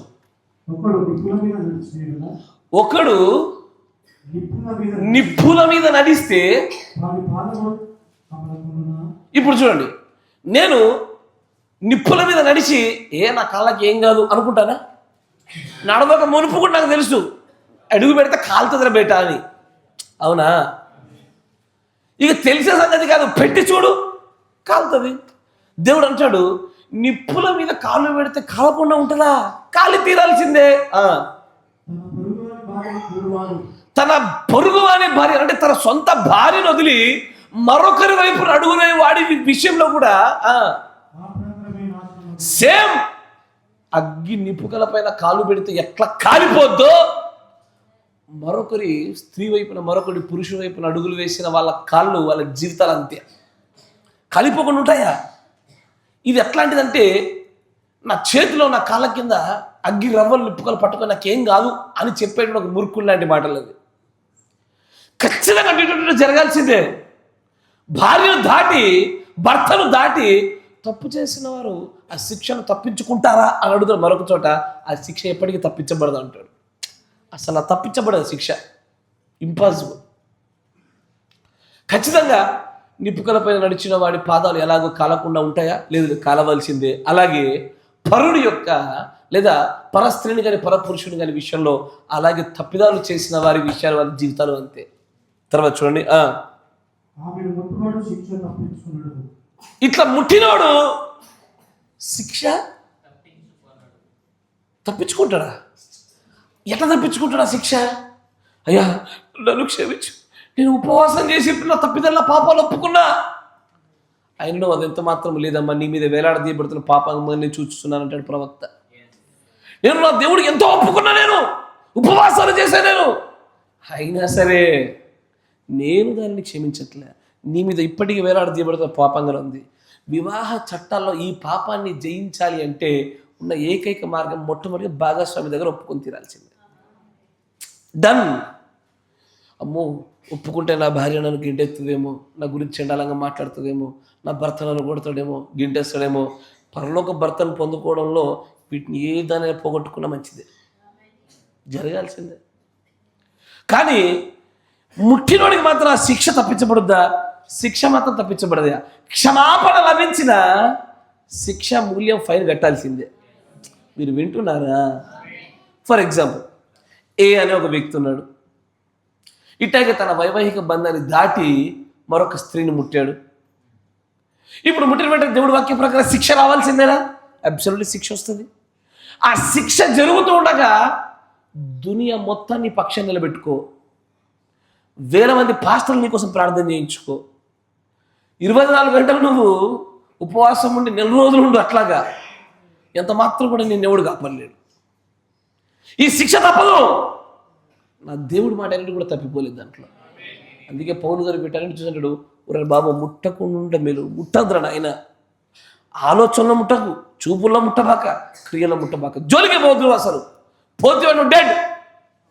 ఇప్పుడు నువ్వు యెహోవా చేత శిక్షించబడుతూ ఉంటే నిన్ను కాపాడేవాడు. మనుషులు నీకు విరోధం అయ్యాడు అనుకో, మనుషులే నీకు సపోర్ట్గా నిలబడతారు. యెహోవాయ విరుద్ధంగా నిలబడితే, యెహోవాయ ఉగ్రుడి నేను కొడుతుంటే నిన్ను ఎవడు కాపాడాలా? కాపాడడానికి వచ్చినటువంటి మనుషులు కూడా మురుకులైపోయి వెళ్ళిపోవాల్సింది తప్ప మనల్ని బయటకు తీసుకొచ్చేవాడు ఎవడు లేడు. కానీ ఈరోజు ఎందుకో సంఘాలలో వ్యభిచార జాగ్రత్త తప్పిదాల్ని ఖండించడానికి బలమైన బోధ లేకపోవడం వల్ల పొరపాట్లు జరుగుతున్నాయి. ఈ పిల్లలలో వినబడే లవ్ స్టోరీలు వింటున్నప్పుడు కట్ట కట్ట కట్ట కట్ట అని కోపం వస్తూ ఉంటుంది. వీళ్ళు చేస్తున్నటువంటి పొరపాట్లు వింటున్నప్పుడు నిజంగానే తల్లిదండ్రులుగా మీరు నాకు పూర్తి అధికారం ఇచ్చినప్పటికీ కూడా మార్పు బోధలో నుంచి ప్రారంభం అవ్వాలి. ఖండితంగా ఖండించుట్లో దెబ్బలివ్వడంలో మార్పులు పూర్తిగా రావు, కానీ అది ఆత్మలోని బోధలోనే జరగాల. బోధన కఠినం చేయాల్సిందే. బోధన కొంత నిర్మోహం అంటే అనేకమైన విషయాన్ని మనం అడ్రస్ చేయాల్సిందే. అప్పుడే జయం పొందుతామయ్యా. కానీ ఈ ఒప్పుకోలు కనుక భాగస్వామితో జరగకుండా నువ్వు ఎత్తబాటు జరగదు. అసలు నువ్వు ప్రభుత్వ బోధన చేయడానికి అనర్హురాలవి. నువ్వు వేయడానికి కూడా వీల్లేదు. అసలు నా భర్తతో నేను చేసిన తప్పిదాలని నేను చెప్పుకోలేదా? స్త్రీ నువ్వు పరలోక రాజ్యంలో రావు, నువ్వు ప్రభుత్వ చేయవేయకి, ఇంకా నువ్వు యాక్చువల్లీ ప్రభుత్వ భోజనం అట్లే ఉండి చేయవేస్తావా, నువ్వు చచ్చి కూర్చుంటావు. ఆయనతో అనేకులు మీరు నిద్రించే దీనివల్లే అంటాడు ఆయన. అవునా? ఈ తప్పిదాలు కనుక నీ భార్య దగ్గర నువ్వు తప్పు చేసావా, నువ్వు రావు. నువ్వు పైపెచ్చి ఇంకా ప్రభుత్వంలో చేయవేసి ఇంకా సమస్య పెంచుకుంటావు. నువ్వు ఉన్నే సరిపోలేవు అన్నట్టు ఇంకా 10 మనం నెత్తి వేసుకున్నట్టు అయిపోతా ఉంది. పరస్త్రీని వైవాహిక చట్టాల్లో ఉన్న బంధం అదే. మీకు ఒక ఉదాహరణ చూపిస్తా. ఇట్లాగే ఒక స్త్రీ, సమరయ స్త్రీ అనే ఒక స్త్రీ బావి దగ్గర ఉంది. యేసుప్రభు మాట్లాడినాడు. ఇందుకే సమరయ స్త్రీకి పెళ్ళయిందా? హలో, కావే. ఇప్పుడు ఆమె ధర్మశాస్త్రపు చట్టముల కింద నిజం చెప్పాలంటే లేదు. ధర్మశాస్త్రపు చట్టాలలో ఏ చట్టం కింద లేదు అంటే వైవాహిక చట్టం కింద లేదు. కానీ ఆమె 10 ఆజ్ఞల నిబంధనలు బట్టి వ్యభిచరించకూడదు ఆజ్ఞ కింద మాత్రం ఉంది. ఈ రెండు వేరు. ఎందుకంటే వైవాహిక బంధంలో ఉన్న వారికి వ్యభిచరించకూడదనే ఆజ్ఞయు, వైవాహిక చట్టపు ఆజ్ఞలు, అనేకమైన ఆజ్ఞల సమ్మేళన భారం వాళ్ళ మీద ఉంటుంది. కానీ ఈ సమరయ స్త్రీ దగ్గర మాత్రము వ్యభిచరించకూడదని ఒక ఆజ్ఞ మాత్రం ఆమె పేరు పెట్టబడ్డది. ఆమెను దేవుడు అంటాడు, ఇప్పుడున్నోడు కూడా నీ భర్త కాదు. కరెక్టేనా? ఇప్పుడున్నోడు కూడా నీ భర్త కాదు. ఆమె పరిస్థితి ఏంటంటే మంచిగా గమనించాడు. ఏ అనే ఒక వ్యక్తి, సి అనే ఒక స్త్రీ, ఈమె వివాహం లేకపోవడమా లేదా భర్త నుంచి మరణం వలన ధర్మశాస్త్రం యొక్క నియమాల నుంచి బయటపడ్డదై ఉండొచ్చు. వీరు వివాహితులు. వీరిద్దరి మధ్యలో కనుక ఒకవేళ తప్పిదమే జరిగితే కనుక వీరిద్దరి దోషాన్ని దేవుడు సమానంగా చూడాడు. నా మాట వింటున్నారా? ఒకవేళ రేపటి దినాన్న ఈ స్త్రీయే కనుక దేవుని దగ్గరకు వచ్చి ఏ ఒక్క మనిషికి అక్కర్లే, దేవుని దగ్గరనే ఒప్పుకొని బాప్తిసం తీసుకుంటే మొత్తం పరిశుద్ధురాలే. ఈ వ్యక్తి పరిశుద్ధులు అవ్వాలంటే స్టోరీ వేరే ఉంటుంది. ఇక ఇప్పుడు బి భార్య కావాలి. ఇప్పుడు ఇక్కడ ఏ భార్య దగ్గర ఒప్పుకోవాలా, తర్వాత దేవుని దగ్గర ఒప్పుకోవాలా, అప్పుడు పరిశుద్ధతకు అవకాశం కనబడుతూ ఉంటుంది. సార్లో దీనిని చూసే బైబిల్లో సొలొమోను అంటాడు, అమ్మో కొన్ని డేంజర్ కొన్ని భూమి మీద నేను గమనించిన, వీటి జోలికి అస్సలు పోవద్దు మీరు, ఇవి గుర్తుపట్టడం కష్టమే, దీన్ని అడుగు పెడితే దీని నోట్లో చేయబెడితే చచ్చిపోతారు బేట అంటారు. దాంట్లో ఆయన అన్నది జార స్త్రీకి ఇంటివైపు నీ అడుగులు వేయుట అంటాడు ఆయన. ఆ జారస్త్రీ రేపొద్దున మారితే కథమే, పరిశుద్ధరాలే. ఇంట్లో అడుగు పెట్టినాడు మాత్రము అప్పుడు దేవుడు అంటాడు, ఇప్పుడు నేను దేవుని దగ్గర మొక్కుతా, నేను నాకు చెయ్యి కోసిస్తా దేవుడికి, అయినా క్షమాపణ లేదు, నాకు గుండె కోసిస్తా, అయినా క్షమాపణ లేదు, నేను దేవుడి కొరకు నా ప్రాణం ఇస్తా, అయినా క్షమాపణ లేదు, నా క్షమాపణ ఇప్పుడు నా భాగస్వామి గుండా వచ్చి. ఎందుకంటే ద లా ఆఫ్ మ్యారేజ్, వివాహ చట్టము ఈ నియమాన్ని ఏర్పాటు చేసేసింది. నువ్వు ఫోన్లో చూసేవాటి పెళ్ళైన తర్వాత నీ ఫోన్లో చూసేది ఆలోచనలు, తలంపుల, క్రియల్లో భార్య దగ్గర ఒప్పుకోకుండా, భర్త దగ్గర ఒప్పుకోకుండా జిందగీ నీకు పాపల క్షమాపణ లేదు. ఇది ఇంతే, నియమం ఇంతే. ఇగది ప్రతి చిన్నదాన్ని ఒప్పుకోవాల్సిందేనా? ప్రతిదాన్ని ఒప్పుకొని తీరాల్సిందే. అతడు కానీ ఆమె కానీ ఏమన్నా అనుకోని మన గురించి పరలోక రాజ్యం కావాలన్నా ఒప్పేసుకోవాలి, చేయకుండా ఉండాలి. కానీ జరిగేనా రాజ్యంలోకి రారు, ఇది దేవుడి నియమం, దీన్ని దాటి కూడా వస్తే కనుక నేను అక్కడ పరలోకం నీకు నాకు డిబేటే. మరిగా చేరుకుని కూర్చొని డిబేట్ చేద్దాం, మరి ఇంపాసిబుల్. అది ఎక్స్ట్రా మ్యారిటల్లో సమస్య అదే. పెళ్లికి ముందు జరుగుతున్నటువంటి జాగ్రత్త తప్పిదాలకు పెళ్ళైన తర్వాత జరుగుతున్న తప్పిదాలలో నియమాల సంఖ్య పెరుగుతూ పోతూ ఉంది. అందుకే అంటాడు, ఒక నిప్పుల మీద నడుచుతున్న వ్యక్తికి కాలకుండా ఉన్నా, అట్టాగే పరస్త్రీ లేదా పరపురుషుడి యొక్క చెంత చేరిన వారి విషయంలో కూడా శిక్ష తప్పించుకుంటారా? ఎప్పటికీ శిక్ష తప్పించుకోరు.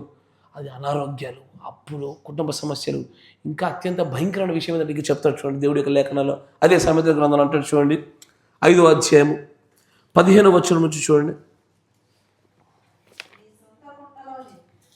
నీ సొంత కుండలోని నీళ్లు పానము చేయము,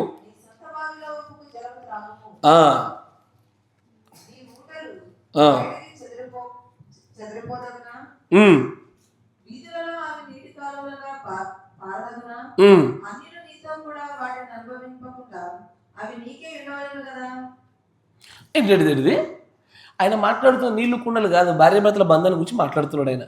అర్థమవుతుందా? ఇప్పుడు నీ సొంత భావి అంటే నీ సొంత భర్త, నీ సొంత స్త్రీ దగ్గరే నీ యొక్క ప్రతి అవసరత తీర్చబడాల, ఏదున్నా కూడా. ఒకవేళ అట్లా జరగకపోతే ఏమవుతుందంట? అన్యులు నీతో కూడా వాటిని కరెక్టే చెప్పండి అనుభవింపకుండా, అన్యులు అనుభవింపకుండా ఉండాలి అంటే నువ్వు నీ సొంత కుండలో నీళ్ళు తాగాలి. ఒకవేళ నీ సొంత కుండలో నీళ్లు తాగకపోతే అన్ని జనులు అనుభవిస్తారా? దీని యోబు మాట్లాడతాడు. యోబు గ్రంథము చూడండి, 31వ అధ్యాయము 9వ వచనం.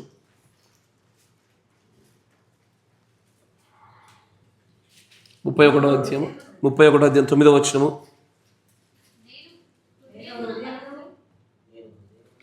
మైకు చదవండి అమ్మా, అందరం చదువుతున్నారు. చూడండి, యోబు అంటాడు తనకున్న సమస్యలను చూసి, నేను గనక నా హృదయంలో, క్రియల్లో కాదయ్యా అమ్మా, ఫోన్లు, భార్య భర్తలు, భర్తకు తెలియకుండా భార్య, భార్య తెలియకుండా భర్త, హృదయంలో, తలంపులో, చూపులో, ఫోన్లో, రియల్లో నాకు తెలియదు, కానీ ఎట్టయినా సరే ఆయన క్రియాత్మకంగా జరిగించిన దాని గురించి మాట్లాడు అని అంటాడు. నేను గనక పరస్త్రీని మోహించి తినా, నా పొరుగువాని ద్వారంలో నేను కనుక పొంచి ఉంటే, నా భార్య వేరొకటి ఇంట్లో తిరగలి విసురును కదా, ఇతరులు ఆమెను కొడుదురు కదా, ఇది దుష్కార్యమే కదా. ఇది యోబు ఎప్పటివాడు? ధర్మశాస్త్ర గ్రంథం రాయబడ్డాడు కంటే ముందు వాడు, అబ్రాహాము కంటే ముందున్నాడు. పాత నిబంధన కూడా లేదప్పుడు. ఎస్ సార్, అది చట్టమే లేదు.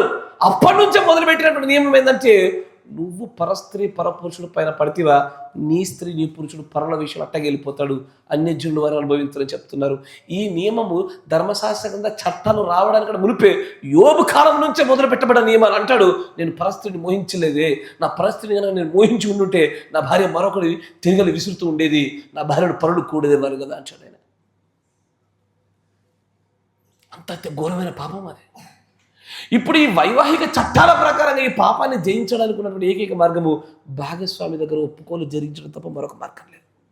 కూర్చోబెట్టాలమ్మా, కూర్చో, నీకు విషయం చెప్పాలి కూడా. అయ్యా నువ్వు కూర్చో, నీకు విషయం చెప్పాలనుకుంటున్నా, నాకు తెలుసో తెలియక పొరపాటు చేశాను, సంపూర్ణంగా ఒప్పుకుంటున్నాను, నీ ఇష్టము, నీ చేతిలో అప్పచెప్తున్నాను అని చెప్పడమే.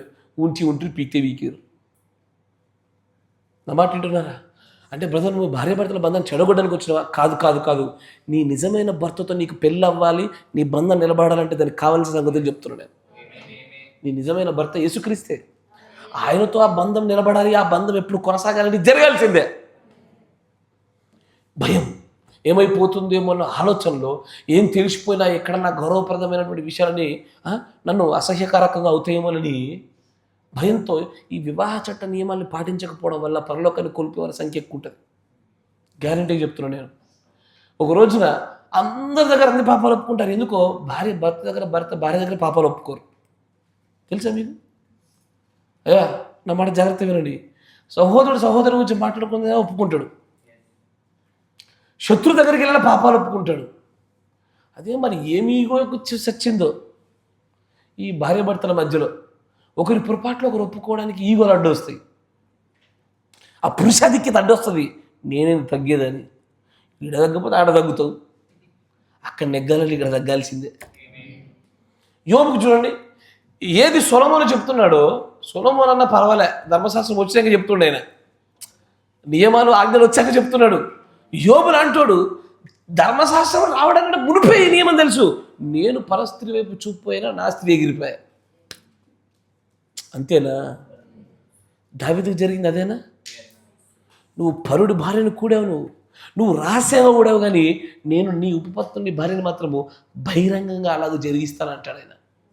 మీరు వింటున్నారా? ఈ నియమాన్ని మర్చిపోవద్దు. అయ్యో, ఈ నియమాన్ని మర్చిపోవద్దు. ఈ నియమం ఎప్పుడు తప్పిపోకూడదు. ఆత్మీయ చట్టాలు తెలిస్తేనే పాపాన్ని ఎక్కడిదక్కడ, ఏ గడియలో ఆ గడియ, ఏ దినంలో ఆ దినం అక్కడిదక్కడ నరికి వేసుకొని వెళ్ళగలుగుతాము. కుటుంబం అంతా పరిశోధన నిలబడ్డానికి ఆస్కారాలు ఏమని తెలిసి ఉంటేనే. మనమే అడగాల భాగస్వామిని, ఏదైనా పొరపాటు జరిగినా చెప్పు, నేను ఒప్పుకుంటా, నేను ప్రతిదాన్ని క్షమించడానికి సిద్ధంగా ఉన్నా. అది ఎంత భయంకరమైందని సరే, ఎంత జుగుప్సకరమైందని సరే, ఇదిగో నేను క్షమించడానికి సిద్ధంగా ఉన్నా, నువ్వు ఒప్పుకోవడానికి సిద్ధంగా ఉన్నావా, ఏదైనా ఉంటే నాకు తెలియపరచని మనమే అవకాశాలు ఇవ్వాలా. ఎందుకంటే భయాలు అట్లుంటాయి. ఆ భయము పరలోక రాజ్యానికి అడ్డుగా నిలబడకూడదు. నా మాట వింటున్నారా? ఇది జరగాల్సిందే. ఎప్పుడు జరగాల? పాస్టర్ చెప్పిన వర్తమానం చెప్పి ఇట్లాంటి వర్తమానం అదే రోజు కాదు, ఫ్రీక్వెంట్గా జరుగుతూ ఉండాలి. ఫ్రీక్వెంట్గా మానవులకు గ్రంథులు కలిగిన మనుషులు కనుక ఆలోచన, తలంపులు, చూపుల క్రియలు ఎక్కడ చూడ పొరపాటు జరుగుతూ ఉంటుంది.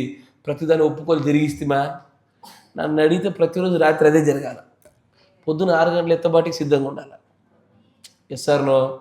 ఎత్తబాటుకు అడ్డుగా లేకుండా నిలబడగలగాలి. అది ఇది జరగకపోతేగా. అందుకే అంటాడు మళ్ళీ. ఇప్పుడు సామెత గ్రంథం దగ్గర రండి, 5వ సామెత చదవండి.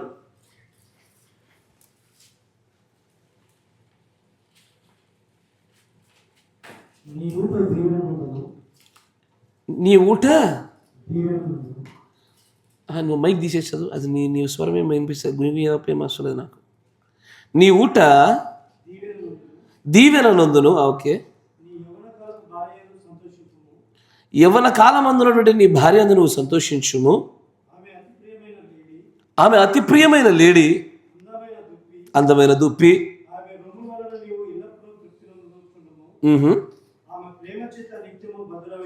నువ్వు ఎల్లప్పుడు కూడా నువ్వు భద్రుడవై ఉండుము కుమారుడా. నా కుమారుడా, జారస్త్రీ అందు నీకేమి బద్ధత కలిగింది? నువ్వెందుకు బద్ధుడవయ్యావు? ఎలా కౌగిలించుకుందువు? నడతలన్నిటిని ఆయన గుర్తించు. నరులకు కనబడకుండా పనులు చేయొచ్చు, దేవునికి కనబడకుండా ఓడి చేస్తాడయ్యా. మనిషికి కనబడకుండా దాచిపెట్టుకోవచ్చు, మనిషికి అబద్ధాలు కథలు చెప్పి కాకమదలు వెన్నబూయొచ్చు. యెహోవా యుద్ధ నుంచి తప్పించుకోగలవాడెవడు? నరుని మార్గములను యెహోవా ఎరుగును, వాని నడతలన్నిటిని ఆయన గుర్తించును. అన్నిటిని ఆయన గుర్తించును. దుష్టుని దోషములను వారిని చిక్కులో పెట్టును. దుష్టుని యొక్క ఈ దోషాలే మనకి చిక్కులు పట్టేవి. అబ్బా, ఎంత చూసినా నా ఉద్యోగం సక్సెస్ అయితే లేదు, నా వ్యాపారం లేస్తలేదు, మా కుటుంబం చక్కగా అయితే లేదు, మా ఆరోగ్యాలు మంచిగా అయితే లేవు, మా రోగాలు మంచిగా అయితే లేవు. ఓ దిక్కు చేసే తప్పిదాలు చేసుకుంటూ పోతుంటే ఎట మంచిగా అవుతుంది కుటుంబాలు? ఈ పొరపాటు సరి చేసుకోకుండా, వైవాహిక బంధం ప్రకారంగా దాన్ని సరి చేసుకోకుండా, ఒప్పుకోలు తిరిగించుకోకుండా ఎంత ప్రయత్నం చేసి ఎట నిలబడుతుంది కుటుంబం? అది దునియా పాస్టర్లను పెట్టుకోండి, దునియా ఊర్లను పక్కన పెట్టుకోండి, ఎన్ని డబ్బులైనా పెట్టండి, అస్సలు లేవలేరు. యెహోవా శాపం అట్టగా నిలబడిపోద్ది. తర్వాత అంటాడు, వాడు తన పాప పాశ్యముల వలన బంధించబడ్డవాడు. ఎవడు విడుదల కలిగిస్తాడు? ఎవడు ఎవడు ఎవడు కలిగించగలుగుతాడు? ఎవడి వల్ల కాదు విడుదల కలిగించడము. ఆ పాపాల నుంచి బయటకు తీసుకురాగలిగేది ఆత్మీయ చట్టాల నియమాల ప్రకారంగానే బయటకు రావాలా. ఆ తప్పిదాలని బయటకు రావాలంటే ఈ నియమాల గుండానే బయటకు రావాలా. ఈ నియమాలు తెలియకుండా బయటకు రావడం జరగదు. తర్వాత అంటాడు చూడు, అసలు శిక్ష తెలుసా? శిక్ష యొక్క పెద్ద గుణలక్ష్యం ఏంటంటే శిక్షించబడ్డవాడు నాశనం కాకుండా ఆపబడతాడు. శిక్షను మూల్యముగా చెల్లించిన వాడు నాశనంగా నిలుపబడతాడు. కానీ యెహోవా గనుక ఇతనికి శిక్ష కూడదు, నేరుగా నాశనమే. అత్యంత మూర్ఖుడైపోయి తోవ తప్పిపోతారు, భక్తి మార్గం నిలవలేరు. ఆత్మీయ చట్టాలు తెలిస్తేనే కదా. యాక్చువల్గా నేను ఇక పెళ్లి కాని వారి కోసం చెప్తలేదు, పెళ్లి నెల కోసమే మాట్లాడుతుంది ఈ రోజంతా. పెళ్లి కాని కోసం స్పెసిఫైడ్ సెషన్ పెట్టుకుందాం. కానీ పెళ్ళైన వాళ్ళు ఈ తప్పిదాలను జయించడానికి ఎంత మాత్రం వెనకాడుతుంది. ఇప్పుడు నేను చెప్తుంది ఆలోచించండి. నేరుగా భౌతికంగా తప్పిదాలు చేసిన వారి గురించి అయినా ఇవన్నీ వారి గురించి మాత్రమే కాదు, చూపుల్లో, తలంపుల్లో, క్రియల్లో, ఆలోచనల్లో ఎట్లా జరిగినా సరే వైవాహిక చట్టాల ప్రకారం ఒప్పుకోడు జరగకుండా ముందుకు వెళ్ళడానికి వీల్లేదు. క్షమాపణ లేదు. వారు ఖచ్చితంగా తప్పిపోతారు, వారు ఖచ్చితంగా శపించబడతారని లేకనని చెప్తా ఉంది. నా మాట వింటున్నారా? దావీదు ఇట్లాగే తప్పు చేశాడు. దావీదు ఒకరోజు ఇట్లాగే లేచి కదా తిరుగుతుంటే దూరంగా చూసినప్పుడు స్నానం చేస్తామని ఒక సహోదరి కనబడింది. కనబడగానే ఇతడు తన యొక్క శరీర కోరికల యొక్క బలహీనత వలన తాను ఆ తప్పిదానికి పూడుకున్నాడు. ఆ తప్పిదాన్ని బట్టి తను ఎట్లా శిక్షించబడబోతున్నాడనే సంగతి తనకు అర్థం కాలే. కానీ తనకంటూ అనేక మంది భార్యలు ఉపపత్నులు ఉండగా కూడా పరస్త్రీని ముట్టినందున యెహోవా ఇచ్చిన శాపాన్ని చూడాలి, అత్యంత భయంకరంగా ఉంటుంది. నేను ఆ శాపాల గురించి కాన్సిక్వెన్సెస్ మాత్రమే చూపుతున్నా, పర్యావసానాలు ఎలా ఉంటాయి నేను ముందు పెట్టాలని ఆశపడుతున్నా. అని అంటాడు చూడండి, సమూయేలు గ్రంథము 2వ సమూయేలు గ్రంథము 12వ అధ్యాయము 10వ వచనం చూడండి. ఆ 10 నుంచి చూస్తే మొత్తం అంతా స్టోరీ బయటపడుతుంది. 2వ సమూయేలు 12వ అధ్యాయము 12వ అధ్యాయము 10వ వచనం. ఇప్పుడు ఏం చేశాడు? తనకంటూ భార్య ఉపపత్తి ఉండగా పరస్త్రీ దగ్గరికి వెళ్ళినటువంటి దావీదుని గురించి మాట్లాడతాడు. అని అంటాడు చూడండి, ఎన్నవచ్చా, నీవు నన్ను లక్ష్యము చేయక నీవు ఉరియా యొక్క భార్యను నీ భార్య అగునట్లుగా నువ్వు తీసుకున్నావు కాబట్టి తప్పు చేసిందేమో దావీదు. వింటున్నారా? తప్పు చేసింది ఒక్కడు, కానీ ఆయన ఇంటి వారి మొత్తానికి యుద్ధము సదాకాలము. అంటే ఏదో తెలుసా? అయ్యా, నువ్వు ఒక్కడు తప్పు చేస్తే నీ భార్య, నీ పిల్లలు, వాళ్ళ పిల్లల మరణాంతరం వరకు కూడా నువ్వు చేసిన తప్పిదం యొక్క యుద్ధం ఖడ్గాన్ని జీవితాంతం మోస్తూనే ఉండాలి. జీవితాంతము. ఆ మాట చూడండి. ఆయన అంటాడు, ఇంటి వారికి సదాకాలం యుద్ధమే. ఒక్కడు తప్పు చేస్తే సదాకాలమా? ఊర్ని తిట్టుకొని చావాలి పిల్లలందరూ కూడా. వింటున్నారా? మేము ఇప్పటికీ మా తాతను తిట్టుకుంటాం. నిజంగానే చెప్తున్నా.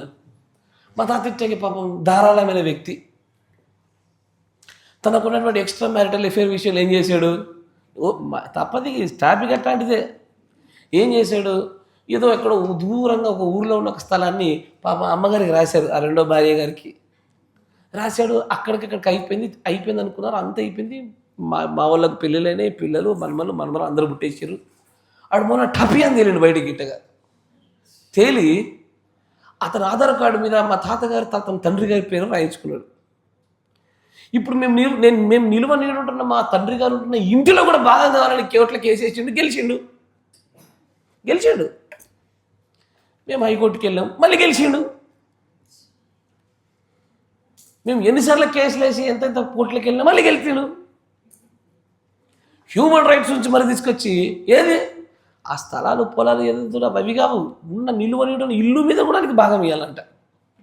నేను మా తాతను మాత్రం బాగా మెచ్చుకున్నాను నేను చాలాసార్లు. ఉన్నటోడు నువ్వు చక్కగా ఉండక నీ పిల్లల్ని నీ మన్మన్లను నాకు పుట్టిన మా పిల్లకాయల్ని మునిమాలను ఎంత ఇబ్బంది పెడుతున్నావు. ఇప్పటికీ ఆ కోర్టు కేసు విషయమై లక్షలు ఖర్చయింది. నాకు ఎప్పుడు వచనం చెప్పడం అది అనిపిస్తుంది, తాత ఎవడో ఒకడు ఈ వచనం నీకు చెప్పుంటే బాగుండు, ఈ వచనం నీకు చెప్పుంటే బాగుండు, నీ బుద్ధి మారితే బాగుండు, ఆ గోస పుచ్చుకున్నాను. ఎందుకు మీ విషయాన్ని చెప్పినా అంటే నీ తర్వాత తరాలు కూడా నీ వల్ల బాధించబడతారు. నీ చూపుల తలంపుల క్రియలో తప్పు చేస్తున్నావా, నీ కుటుంబానికి సదాకాలం యుద్ధమే. ఇప్పటికీ మా యుద్ధం నడుతూనే ఉంది. ఇప్పటికీ ఫోన్ చేసి అరే కోర్టుల కేసు మన భాగం ఇంత పంపి అంటారు పైసలు. పొరపాటు చేసింది ఎవరు, అనుభవించింది ఎవరంటే తండ్రులు మన్మలు మునిమన్మలు కూడా అనుభవిస్తున్నారు. సదాకాలం యుద్ధం ఒక్కొక్క యుద్ధాన్ని పాటిస్తున్నట్టుగా నువ్వు చేసిన తప్పు కూడా నీ పిల్లలు అట్టగా అనుభవిస్తారు. తర్వాత చూడని అంటాడు, సదాకాలము యుద్ధము కలుగును, నా మాట ఆలకించుము, నా మాట విను. యెహోవానగు నేను సెలవిచ్చినది ఏమనగా ఇంటి వారి మూలముననే నేను నీకు అపాయం పుట్టింతును. ఊరు నాయను, ఇప్పుడు నాకు అపాయం దేని నుంచి రావాలా? మా ఇంట్లో అదే జరుగుతుంది. ఏమన్నా మా తాతగారు పెట్టిరో కానీ సేమ్ డిటో లేవు, లేఖనాలు తప్పిపోవాలంటే నిలబడ్డట్టు అయిపోయా. అంతేగా, ఇప్పుడు తాత లేడు కాబట్టి ఓపెన్గా చెప్పుకున్నాం. ఇక మన గృహాల్లో కూడా అంతే. తర్వాత చూడండి నచ్చాడు,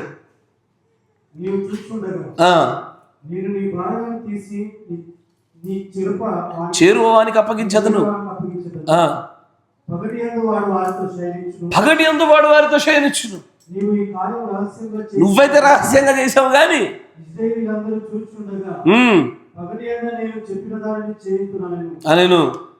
నేను పాపం చేస్తున్నని దావీదు నాతానుతో అనగా నాతాను నీవు చావకున్నట్లు యెహోవా నీ పాపమును పరిహరించును. దావీదుకు ఒక్కడికి కలిగినటువంటి ప్రత్యేకమైన ధన్యత. ఆయన చనిపోవాలా కానీ ఒక్కడు చనిపోకుండా బతుకున్నట్లుగా దావీదుకు ఒక్కడికి దేవుడు అవకాశం ఇచ్చాడు. కానీ అక్కడితో ఆగినా లేదు, ఇంటిలతో యుద్ధాలు, ఇంట్లో లోబడతారనుకునే తిరిగిపడ్డారు. తర్వాత చూడు, అయితే ఈ కార్యం వలన యెహోవాను దూషించుటకు ఆయన శత్రువులకు నీవు గొప్ప హేతు కలుగజేస్తున్నావు. మనము చేసేటువంటి చెడ్డ క్రియల వల్ల అన్యజనులకు సంఘశాఖ వారికి దేవుడు అంటూ చేసే పనులు ఇవ్వేనా అనేటువంటి దేవుడి నామానికి దూషణంగా నువ్వు కారణమయ్యావు. కాబట్టి నీకు పుట్టిన బిడ్డ నిశ్చయంగా చచ్చునని దావీదు చెప్పి తన ఇంటికి వెళ్ళాడు. తప్పు చేసింది తండ్రి అయితే చంపబడ్డది బిడ్డ. చేస్తారు, బిడ్డ చంపబడ్డారు. తండ్రి తప్పు చేస్తే బిడ్డ చచ్చిపోయాడు. ఇప్పుడు బిడ్డను చచ్చిండ్రా అంటే ఓపెన్గా మాట్లాడదాం. మా బంధువులు ఒక ఇంటికి ఉన్నాడు, ఎక్స్ట్రా మ్యారిటల్ అఫేరే. ఎవరితో ఎక్స్ట్రా మ్యారిటల్ అఫేర్ ఉందో ఆమెకుండే తమ్ముళ్ళు అలా దోస్తులతో మంచిగా డ్రింకింగ్ పార్టీ పెట్టుకున్నారు. రాత్రిపూట వచ్చిర్రు, కిటికీలు బద్దలు కొట్టిర్రు, అందరి తాళ వెనకాల టపటప నరికిరు. భర్త చచ్చిపోయింది, మరి చిన్న కుమారుడు సరే భార్య చనిపోయింది, చిన్న కుమారుడు చనిపోయాడు. కొడుకేమో బ్రెయిన్లో బ్లడ్ క్లాట్ అయ్యే, నత్తి మాట రావడం మొదలుపెట్టే, మొత్తం అంతా నాశనం. ఎల్లవేళలా పరుడి యొక్క భార్యను భర్తను అట్లా ముట్టినప్పుడు పిల్లలు చచ్చిపోయిన సందర్భాలు చూసాం. ఆత్మీయంగానే చచ్చిపోతారు. They may not die physically but they definitely die spiritually for sure. ఖచ్చితంగా చచ్చిపోతారు. అయితే మనకు డౌట్ రావచ్చు, ఇది పాత నిబంధనలు కదా, తండ్రులు ద్రాక్షకాయలు తింటే పిల్లల పళ్ళు పులిసేది. కానీ ఈ రోజున పాపము ట్రాన్స్ఫర్ అవ్వట్లేదు కానీ కాన్సిక్వెన్సెస్, పర్యావసానాలు ట్రాన్స్ఫర్ అవుతున్నాయి. మీరు వింటున్నారా? మీకు వారసత్వమైన వర్తమానం చెప్పిన గుర్తుందా? వారసత్వముగా తల్లిదండ్రుల తప్పిదాన్ని బట్టి బిడ్డలకు గ్యాస్ట్రిక్ ప్రాబ్లమ్స్, కిడ్నీ ప్రాబ్లమ్స్ వచ్చినాయి. గుర్తుందా వర్తమానము? ఈ రోజున పాపం ట్రాన్స్ఫర్ అవ్వట్లే, ఆ పాపం వల్ల వచ్చినటువంటి ఆ ఫైన్ శిక్ష ట్రాన్స్ఫర్ అవుతుంది. కరెక్టేనా? శిక్ష ట్రాన్స్ఫర్ అవుతూ వస్తూ ఉంటుంది ఈ రోజున. తర్వాత చూడండి, అని అంటాడు, గనుక నీకు పుట్టిన బిడ్డ నిశ్చయముగా చచ్చునని దావీదుతో చెప్పి తన ఇంటికి వెళ్ళిపోయాను. చెప్పినట్టుగానే బిడ్డ చచ్చానా? చచ్చిపోయా. పరుడి భార్యను పుట్టేటప్పుడు కూడా దావీదు విషయం కూడా ఇదే జరిగింది. దావీదు యొక్క భార్యను ఇద్దరు తీసుకెళ్ళిపోయారు. కరెక్టేనా? ఇద్దరా ఒకరా? దావీదుగా మన అబ్రహాం గారు, క్షమించండి, అబ్రహాం గారి భార్యను ఇద్దరు తీసుకెళ్ళారా, ఒకరు తీసుకెళ్లారా? ఇద్దరా? ఎవరెవరు? ఫరో ఒకడు, అబీమెలెకు ఒకడు. ఫరో తీసుకెళ్ళినప్పుడు ఫరో ఇంటికి గొప్ప కీడు కలిగింది. అవునా? లేఖనం చూపేసి అక్కర్లేదుగా. అబీమెలెకు తీసుకెళ్ళినప్పుడు దేవుడు అబీమెలెకు ఇదే వార్నింగ్, నువ్వు నా సేవకుడైనటువంటి నా ప్రవక్త అతని దగ్గరికి వెళ్ళి ప్రార్థన చేయించుకోవడం తప్ప నువ్వు బ్రతకవు అంటాడు ఆయన. ఈ తప్పిదాలనే దేనివల్ల? పరస్త్రీని తాకుట వలన, పరస్త్రీని మోహించుట వలన. నేనేమంటానంటే ఈ రోజున వర్తమానం బాగా ఎరిగిన మీతో మాట్లాడుతున్నా. ఎట్లయితే పౌలు గారు ధర్మశాస్త్రం ఎరిగిన వారితో మాట్లాడినట్టుగా వర్తమానం బాగా ఎరిగిన మీతో మాట్లాడుతున్నా. భౌతికంగా జరిగే వారికి ఇక మీరు భ్రష్టులైపోకుండా జాగ్రత్త పడండి. కానీ చూపుల్లో, తలంపుల్లో ఎక్కడైనా జరిగినా వివాహ చట్ట నియమాలు జ్ఞాపకం తెచ్చుకోండి. వివాహ చట్టాల్లో ఏ రోజు ఆ రోజు దాన్ని నరికేసేయండి. ఏ సందర్భంలో అక్కడ నరికేసేయండి.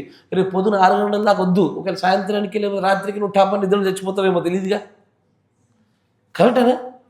కాబట్టి ఎత్తబాటు మీద ఆధారపడకుండా ఎల్లవేళ తప్పిదం జరిగిన వెంటనే ఆ వివాహ చట్టాల నియమాలకు లోబడి ఆ తప్పిదాలు ఒప్పుకుంటూ ముందుకు సాగిపోగలగాల. ఆ నియమాల ప్రకారం పరిశుద్ధతను పొందుకుంటూ ఆ పాపం మళ్ళీ జరగకుండా ఉండడానికి కావాల్సినటువంటి ఆ విజయ జీవితం మనకు రాగలగాల. వివాహ చట్టాలు తెలియకుండా నేను అంటాను, చాలామంది రచ్చ గెలిచారు, ఇంటే గెలవలే.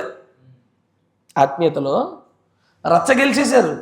బయట మంచి సాక్ష్యాలు ఉన్నాయి, బయట అద్భుతమైనటువంటి సంపాదనలు, పోషణలు, స్నేహితులు, మంచి బంధము బాగానే ఉన్నాయి. కానీ ఇంత ఆత్మీయమైన జీవితంలో మాత్రము తన భాగస్వామితో విజయాలు లేవు. చూపుల తలంపులు జరుగుతుంది. ఎట్లా విజయం సాధిస్తున్నారు? ఎట్లా ఎత్తబడగలుగుతారు? ఈ ఆత్మీయ చట్టాలపైన అవగాహన లేకుండా ఆ పరలోక రాజ్యంలోనికి ఎట్లా రాగలుగుతాము?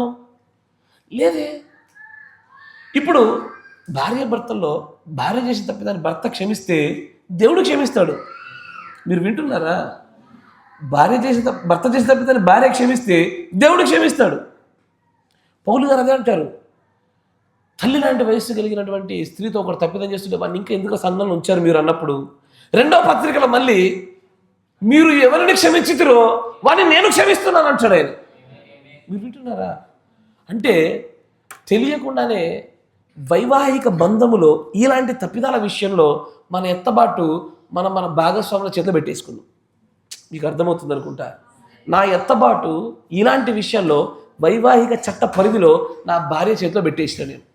నా భార్యకి నేను అప్పగించి తినా, నేను ఒప్పుకుంటున్నా, నేను ఎత్తబడుదును. ఒప్పుకోలు జరగకపోయినా ఎత్తబడలేదు. వైవాహిక బంధం అంతా కాంప్లికేటెడే. కానీ ఇద్దరు వాక్యానికి లోపడ్డారా సులువుగానే జరుగుద్ది. అత్యంత సులువుగా సజావుగా సాగిపోతూ ఉంటుంది. నేను అయ్యా చూపుల్లో తలంపుల్లో జరిగే వాటిని కూడా మీరు ఇది మొదలుకొని ఒప్పుకోవడం మొదలుపెట్టండి. ఏమన్నా అనుకొని ఏమవుతుంది? ఇప్పుడు దేవుడు ఏమనుకుంటాడని మనం ఫీల్ కావాలి, కానీ మనుషులు ఏమనుకుంటారు మనకెందుకు? కరెక్టేనా? దేవుడు ఏమనుకుంటాడు అది కావాలా, మనుషులు ఏమనుకుంటారు అక్కర్లే. ఎత్తబాటు కావాలంటే నేను చెప్తున్నాయ్యా, చాలామందికి నేను చెప్పేటువంటి ఆత్మీయ ప్రపంచ చట్టాల గురించి ఎందుకో సరిగ్గా తగులుతలేదు. కానీ ఈ చట్టాలు తెలియకుండా రేపు పొద్దున మీరు తీర్పులు తీర్చలేరు. ఈ చట్టాలు తెలియకుండా మీరు పాపం నుంచి బయటకు రాలేరు. ఈ ఆత్మీయ ప్రపంచంలో ఇప్పటికీ చాలా చట్టాలు మాట్లాడినాం. ఈ చట్టాలన్నిటిపై నీకు అవగాహన ఉండాలా. ఎట్లా అయితే ఆ లా మీద అవగాహన లేకుండా లాయర్ ఎట్లా అవ్వలేడు, వింటున్నారా? ఈ ఆత్మీయమైన చట్టాలపైన అవగాహన లేకుండా పరలోక రాజ్యానికి రాలేవు. రేపటి దినాన దూతలకు కూడా తీర్పు తీర్చగలిగేటువంటి అధికార స్థాయిలు పెట్టబడలేవు. ఈ చట్టాలు చాలా ప్రాముఖ్యము. రేపటి దినాన ప్రజలకు తీర్పు తీర్చడం నిన్నే పెడతాడు. అవునా? గొర్రెలు మేకలు వేరు చేసేది ఎవరు? వధువే. ఎస్ఆర్నో వధువు వేరు చేసింది. దేన్ని బట్టి వేరు చేస్తావు? ఈ చట్టాలను బట్టే కదా. ఈ చట్టాల్లో ఉన్న తీర్పును బట్టి నువ్వు వేరు చేస్తూ ఉంటావు. ఈ చట్టాలు చాలా ప్రాముఖ్యము. ఈ చట్టాలు తెలియకుండా నీకు తెలీదు. ఒక రోజున గృహ నిర్వాహకత్వం నువ్వు నీ చేత దేవుడు జరిగించాలంటే దానికి కావాల్సిన చట్టాలు నీకు తెలిసి ఉండాలి. ఇక్కడే అక్కడ జరగబో వ్యవస్థకు సాదృశ్యమైన వ్యవస్థ సంఘంలో ఈరోజు ఉంటుంది. ఇక్కడ ఛాయలాగా ఇక్కడ దాన్ని మనం చక్కగా పరిపూర్ణంగా జరిగించగలిగితే ఎక్కువైన వాటిపైన మనం నియమిస్తాడు ఆయన అక్కడ. కానీ ఈ చట్టాల విషయంలో జాగ్రత్త. పొరపాటు జరిగినా తప్పిదము చోటు చూసుకెళ్ళినా ఎంత మాత్రం కూడా జరగదు, ఆగదు అక్కడ. పరస్త్రీని పరపురుషుని ఆలోచనల చూపుల తలంపులు కూడా తాకకూడదే. తాకితిమా ఎట్లా అయితే దావీదుకి బిడ్డ చచ్చిపోయిండో నీ నా బిడ్డలు చచ్చిపోతారు. They will die. ఖచ్చితంగా చచ్చిపోతారు. మరణం అనేది తప్పకుండా పొందుకోవాల్సి వస్తుంది. ఆత్మీయమైన మరణమైనా చూడగలుగుతాము. అందుకే నీ సొంత కుండలో నీళ్ళు తాగాల, నీ సొంత పాత్రలో నువ్వు వాడుకోగలగాల. అంతకుమించి మరొక దానికి వైపు అడుగులు వేస్తేమా ఏది యోబు పలికినో, ఏది సొలొమోను గారు చెప్పానో, ఏది దేవుడు ఖచ్చితంగా స్థిరపరిచినో అదే మన జీవితాల్లో చోటు చేసుకుంటుంది. God bless you. దేవుడు మనం దీవించును గాక. మిగిలినటువంటి ఈ యొక్క సిరీస్ని ఇంకా ముందు సాగదిద్దాము. ఇప్పుడు ఓన్లీ భౌతికమైన కోణం కూడా నేను మాట్లాడుతూ ఉన్నాను. కొన్ని సిరీసెస్ అన్నీ కూడా భౌతికంగా మాట్లాడడం అయిపోయినాకనే ఈ యొక్క చట్టంలో ఆత్మీయమైన కోణం కూడా మనం ముందుకు సాగుతాము. God bless you. దేవుడు మనం దీవించును గాక. ఈ టాపిక్ కొద్దిగా సెన్సిటివిటీ అయి ఉన్నప్పటికైనా కూడా సంఘం పరిశుద్ధంగా ఉండాలంటే వీటిని ఖచ్చితంగా ప్రస్తావించాల్సిందే. మంచిది. మన మధ్యలో ఉన్న సోదరులు సంసోన్ గారు ప్రార్థన చేస్తారు. ప్రార్థన పూర్వకంగా ముందుకు సాగిపోదాం. ఆత్మీయ ప్రపంచ చట్టాలు తెలియకుండా ఆ ఆత్మీయ ప్రపంచంలో తీర్పు తీర్చే అధికారులుగా పెట్టబడలేము. ఈ నియమాలు మనందరికీ కూడా తెలియపరచబడాలి. స్తోత్రం స్తోత్రం స్తోత్రం.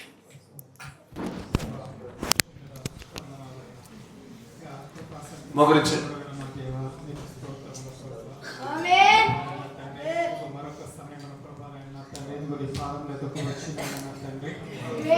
నీతి కలిగిన నీ నోటి మాటను వినడానికి మాకు కృప ఇచ్చినందుకు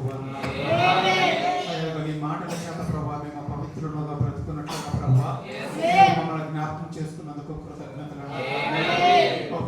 నిజముగా నీ మాట ప్రభావైనా తండ్రి అయా ముసుగులో పుటము వేయబడి తీయబడినట్ట అయా ఇది ఎంత పవిత్రమని రాయబడి ఉన్నది ప్రభా. ఆ మాటల చేత ప్రభా నువ్వు మా కలంకాలను తీసివేసే దేవుడు ఉన్నావు ప్రభానైనా తండ్రి. అయా అంతరంగంలోను బయటను ప్రభానైనా అయా నీవు నీ వాక్యము చేత మమ్మల్ని పవిత్రపరుస్తున్నటువంటి దేవుడు అయా నీ రక్తము చేత నువ్వు మమ్మల్ని కొన్నటువంటి దేవుడు అయా పవిత్రమైన జీవితాలతో మేము జీవించుటకు ఆయన నీ వాక్యాన్ని మాకు అనుగ్రహించినందుకు వందనాలు ప్రభా. నిజముగా ఆ మలినమైన ఆత్మను మమ్మల్ని ఎప్పుడైతే తాకుతూ ఉంటుండో ప్రభానైనా తండ్రి ప్రభానైనా చూపుల్లోనైనా ప్రభా ఆలోచన తలంపులలో ప్రభానైనా అది ఉద్దేశాల్లోనైనా ప్రభానైనా తండ్రి అయా నా ప్రభా ఆ పాపము కడిగి వేయబడినట్లుగా నిజమైన యథార్థమైన ఒప్పుకోలు ప్రభానైనా మా జీవితాల్లో ఉండడానికి సహాయం చేయండి. అది ఎవరికి వ్యతిరేకంగా మేము పాపము చేసి ఉన్నామో ప్రభానైనా వారి యొద్ద ఒప్పుకోవడానికి సహాయం చేయబడి అయ్యా నాయన తండ్రి ప్రభానైనా ఇదిగో ధర్మశాస్త్రం అయితే ప్రభానైనా భౌతికమైన విషయాలు మాత్రమే మాట్లాడుతున్నది కానీ నాయన ఓ ప్రభానైనా ఆత్మ సంబంధమైన నియమాలైతే ప్రభానైనా ఇదిగో హృదయాల గురించి మాట్లాడుతూ ఉన్నది, తలంపుల గురించి మాట్లాడుతూ ఉన్నది మా తండ్రి. ఓ ప్రభానైనా తండ్రి అయ్యా మేము పరిశుద్ధమైన తలంపులు పరిశుద్ధమైన ఆలోచనలు కలిగి ఉన్నట్లుగా మా ప్రభా అయ్యా పూర్తిగా హృదయపూర్వకంగా నీ వాక్యానికి లోబడే కృప మాకు దయచేయండి తండ్రి. మనుషుల్లో ఎన్నికైన వారిగా ఉండడం కంటే నా ప్రభా ఇదిగో నీ కృపనొందిన వారిగా ఉండటం మాకు భాగ్యమై ప్రభానైనా నిజముగానైనా తండ్రి అయా నాయన శరీర ఒప్పుకోలు మేము చేయడానికి సహాయం చేయండి. భార్య యొద్ద చేయవలసిన ఒప్పుకోలైనా తండ్రి భార్య యొద్దను, భర్త యొద్ద చేయవలసిన ఒప్పుకోలు భర్త యొద్దను మేము చేయడానికి సహాయం చేయండి. నిజముగా యోబు గారి మాట్లాడిన మాటలను ప్రభానైనా ప్రభా సొలొమోను మాట్లాడినటువంటి ఆ మాటలను మా హృదయాల్లో హెచ్చరికలుగా ఉంచుకోవడానికి సహాయం ప్రభా. నిజంగా మా సొంత బావిలను నీరు మాత్రమే మేము తాగువారు అయ్యా పరస్త్రీలు ముట్టువారుగా మేము ఉండకూడదు మాత్రమే. అలాగ ముట్టిన ఏడల ప్రభా దాని పర్యావసానాలు ఎలాగుంటాయో దాని తీర్పులు ఎంత కఠినంగా ఉంటాయో ప్రభా ఎలాగ నాశనము సంభవించిందో మేము చూసి ఉన్నాము. సొలొమోను చెప్పిన మాటలైనా యోబు గారు చెప్పిన మాటలైనా ప్రభా దావీదు జీవితంలో జరిగిన సంఘటనలైన ప్రభా మా ఎదుట ఉదాహరణగా ఉండి ఉండవు మా ప్రభా. బుద్ధి కలిగిన వారేమైనా తండ్రి సుబుద్ధితో నడుచుకోవడానికి సహాయం చేయండి. నిజంగా ప్రభానైనా అంతరంగ శుద్ధి కలిగిన తండ్రి ఇదిగో నీ మాటల మా జీవితాల్లో అవలంబించుటకు సహాయం చేయండి. మనుషులకు కనపరుచుకోవడానికి కాదు కానీ నా తండ్రి ఇదిగో దేవుడి ఒక నీ ఎదుట నీతివంతులుగా తీర్చబడడానికి అయ్యా రహస్యాలను వెలిగిన నీ ఎదుట మేము నా ప్రభా నిర్భయముగా నివసించడానికి ఒక కృప మాకు దయచేయండి నా తండ్రి ప్రభా మేము నీ ఎదుట నిలబడగోరుతున్నాము మా తండ్రి అయ్యా నీ సన్నిధిని మేము పొందగోరుతున్నాము ప్రభా మనసును ఆశ్రయించడం కోరట్లేదు కానీ నా తండ్రి ఓ ప్రభా సమస్తాన్ని వెలిగిన రహస్యాలను వెలిగిన చీకట్లో జరిగిన సంగతులను కూడా ప్రభా నేను వెలుగులోనికి త్యాగలిగిన దేవుని నిలబడగోరుతున్నాము మా ప్రభా నిష్కలంకమైన వారిగా నిర్దోషులుగా నా తండ్రి నీ చేత నీతిమంతులుగా తీర్చబడే ప్రజలుగా మేము అలాగా ఉండాలని నా తండ్రి మా హృదయం నిర్దోషమైనదే ఉండాలి అది నిష్కలంకమైనదే ఉండాలి ప్రభా మా అంతరంగం శుద్ధి చేయబడినదే ఉండాలి మా తండ్రి అయ్యా మా భాగ్యాన్ని దళితులను దయచేయమని ప్రభా తండ్రి కీళ్లను మూలుగులను ప్రభా విభజించగలిగినటువంటి అయ్యా దూరగలిగే నీ యొక్క వాక్యాన్ని మమ్మల్ని అప్పచెప్పుకుంటున్నాము మా హృదయ రహస్యాలను పట్టబయలు చేసేది ప్రభా మా అంతరంగాలు బహిర్గతం చేసేది నాయన ఎవరి నుండి తీర్పు నుండి తప్పించుకునలేరు కనుక అయ్యా మనుషులకు భయపడే వారి మగా కాకనైనా తండ్రి అయ్యా నైనా ప్రభా నైనా న్యాయముగా నాయన తండ్రి ఓ బాహాటకముగా నువ్వు తీర్పు తీర్చే ఆదినములకు మేము భయపడి ప్రజలపై ఓ ప్రభా నైనా తండ్రి ఇప్పుడే ప్రతి పాపంలో ఒప్పుకునే కృప మాకు దయచేయండి అయ్యా నైనా తండ్రి భార్య లేదు నా భర్త లేదు నా ప్రభా నైనా సమాజం మీద నాయన తండ్రి అయ్యా మేము నిర్భయముగా ఒప్పుకునే ప్రభా అయ్యా నైనా తండ్రి ప్రభా నైనా అయ్యా నైనా తండ్రి మనుషుల ముఖస్థుతి కొరకు కాదు కానీ నాయన తండ్రి ఓ ప్రభా నేను నిజంగా జక్కయ్య ఇతడు నిజముగా అబ్రహాం యొక్క కుమారుడేనని నా తండ్రి అతని యొక్క ఒప్పుకోలు అతని యొక్క సమర్పణ ప్రభా ఎంత యథార్థమైనదో ప్రభా అయ్యా నైనా తండ్రి మా ఒప్పుకోలు మా సమర్పణ ప్రభా నైనా ఓ ప్రభా నీ దృష్టిలో ప్రభా అంగీకారమగునట్లుగా ప్రభా నైనా అయ్యా నిర్మలమైన హృదయముతో ప్రభా నైనా పూర్ణ అంగీకారముతో ప్రభా నైనా మేము ఒప్పుకోవడానికి సహాయం చేయమని ప్రభా ప్రతిదినైనా నా తండ్రి శుద్ధమైన నీ రక్తంతో కడబడినట్లు నిజముగా లోతైనవి ఉండడానికి సహాయం చేయండి యథార్థమైనవి ఉండడానికి సహాయం చేయండి నిజముగా నా తండ్రి మారు మనసు పొందినవి ఉండడానికి సహాయం చేయండి తిరిగి ఆ పాపం వైపు చూడకుండానట్లుగా ప్రభా దాని వాంఛ ఎన్నడూ మమ్మల్ని పట్టకుండానట్లుగా ప్రభా అంతరంగముల ప్రభావైన పరిశుద్ధత కలిగి యథార్థమైన మారు మనసు కలిగి సహాయం చేయండి మా ఒప్పుకొని నీ ఎదుట ప్రభానైనా ఆ హేబేలు రక్తము వలె ప్రభా యథార్థంగా మాట్లాడుతున్నట్లుగా ఒప్పుకోవడం సమయం ఉండడానికి సహాయం చేయండి ఇప్పుడున్న ప్రభానైనా నాలోను మాలోను ప్రభా ఎన్నో దోషాలు ఉంటున్నాయి నిజంగా ఎవరైనా స్త్రీలను చూస్తున్నప్పుడు లోక స్త్రీలను చూస్తున్నప్పుడు ప్రభా సెల్ ఫోన్ వాడుతున్నప్పుడు ప్రభానైనా మీకు ప్రయాణంలో ఉంటున్నప్పుడు ప్రభానైనా మా కళ్ళతో చూస్తున్న వాటిని బట్టి మా హృదయాలను ప్రభా చెడు కార్యాలు కలిగి ఉంటున్నాము అయ్యా తండ్రి ప్రభానైనా ఓ ప్రభానైనా పరిశుద్ధులైన సమాజంలో ఉంటున్నప్పుడు కూడా నా ప్రభా వారి మీద ప్రయాడుతున్నటువంటి ఆత్మలు ఏవో ప్రభానైనా మా కనులకు ప్రభానైనా తండ్రి చెడతనాలు కలుగు చేస్తూ ఉంటున్నాడు ప్రభా పరిశుద్ధమైన ఆత్మను పొందుకున్న స్త్రీల తప్ప ప్రభా అయ్యా మరొక ఆత్మలు ప్రభానైనా తండ్రి వారిని కలిగి ఉంటే వారి వస్త్రధారంలోను వారి నడకల్లోను ప్రభానైనా తండ్రి ఎవరైనా ప్రభానైనా వారి విధములు ఏదో ఒక రకంగా ప్రభానైనా తండ్రి పరిశుద్ధాత్మ కాకుండా వేరే మార్గంలో ప్రభానైనా వారి ఉన్న ఎడల ప్రభా అయ్యా పురుషుని ప్రభానైన తలంపులనైనా ఒక స్త్రీ తలంపులైన ప్రభానైన చెడు కార్యాలు కలుగుతున్నటువంటి సందర్భాలు ఎన్నో నిజముగా ప్రభానైనా తండ్రి స్త్రీలను మేము తప్పిదాలు కలిగి ఉన్న వారిమే ఓ ప్రభానైనా తండ్రి లోకస్తులను మేము తప్పిదాలు కలిగి ఉన్న వారిమే అయ్యా మా ప్రతి తప్పిదముని రక్తంలో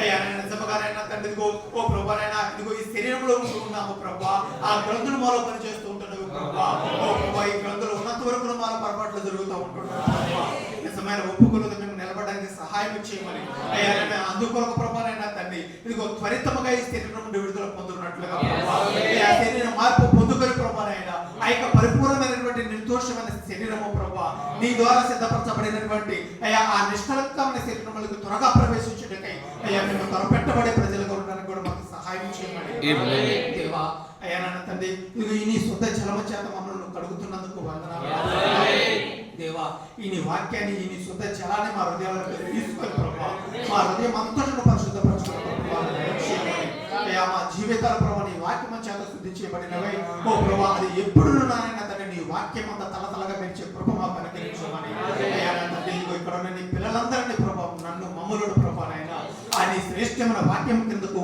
ఆ రక్తం క్రిందకు తీసుకొస్తాను ఒప్పుకోలు చేస్తున్న ప్రజలుగా మేము ఉంటూ ప్రభా ఇంకా సరైన ఒప్పుకోలకు మమ్మల్ని నడిపించమని అయ్యా తండ్రి అయ్యా నీ రక్తాన్ని ఆశ్రయిస్తూ ప్రభు యేసు క్రీస్తు నామములో ప్రార్థించి అడుగు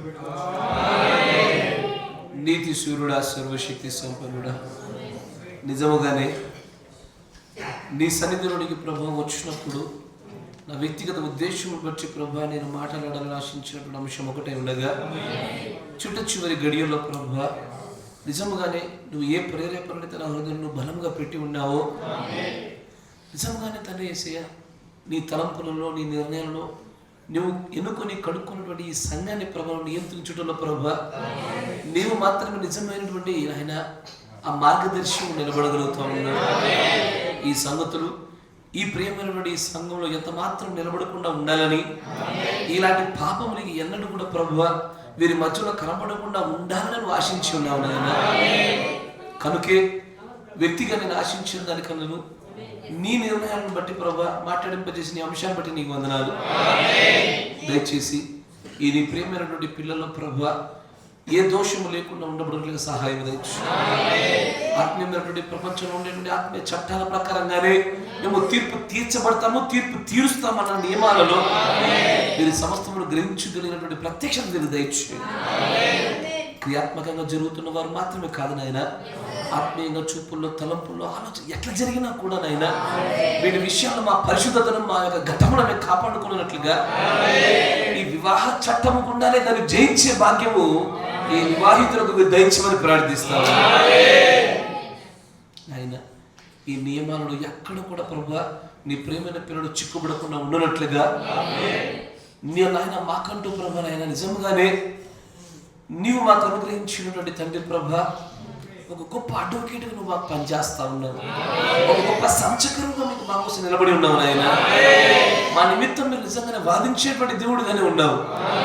కానీ ప్రభా నీ వాదన న్యాయబద్ధమైనటువంటిది నాయన. న్యాయవంతుల కొరకే నువ్వు నిలబడతావే కానీ ఈ చట్టాలు దాటి పాపులుగా నిలబడిన వారి కోసం నువ్వు ఆయన వాదించే దేవుడిగా నువ్వు లేవయ్యా. ఈ నియమాలు తెలిసి నాయన ఎలాగైతే ప్రభా దావీదు తన తప్పిదమును ఒప్పుకొని తను ఎలాగో బ్రతుకుటలో నీ యొక్క పాప తన పాపములకు పరిహారం అందినవాడిగా ఉన్నాడో అదే రీతిగా ప్రభా మేమందరం నిలబడేలా కృప చూపండి ఆయన. ఈ కొత్త నిబంధనలు అయితే చూపుల తలంపులో జరిగినా కూడా దాన్ని వ్యభిచారం అంటా ఉన్నావు కనుక ఈ ఆత్మీయ చట్ట ప్రపంచాలను అన్నిటిని కూడా మేము గుర్తుపట్టగలుగుతూ జ్ఞాన వివేచనలతో ప్రభా వీటిని జయించేడు వారికి మమ్మల్ని నిలబెట్టమని ఈ నీ చిన్న సంఘంలో ఎంత మాత్రము కూడా ఇలాంటి పాపములకు అవకాశం లేకుండా ఆ ఆత్మలు వెళ్ళగొట్టబడి కృప చూపించమని ప్రార్థిస్తాం.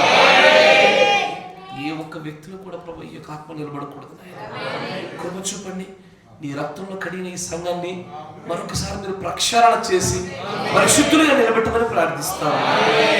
నాకు ఇచ్చిన ప్రేరేపణలో ఏ మాటలైతే నా నోట నువ్వు ఇచ్చితువయ్యా ఆ మాటలన్నింటిని బట్టి నీ ప్రేమైన పిల్లలు ఆ మేరను అంగీకరించి మార్పు చెందలాగా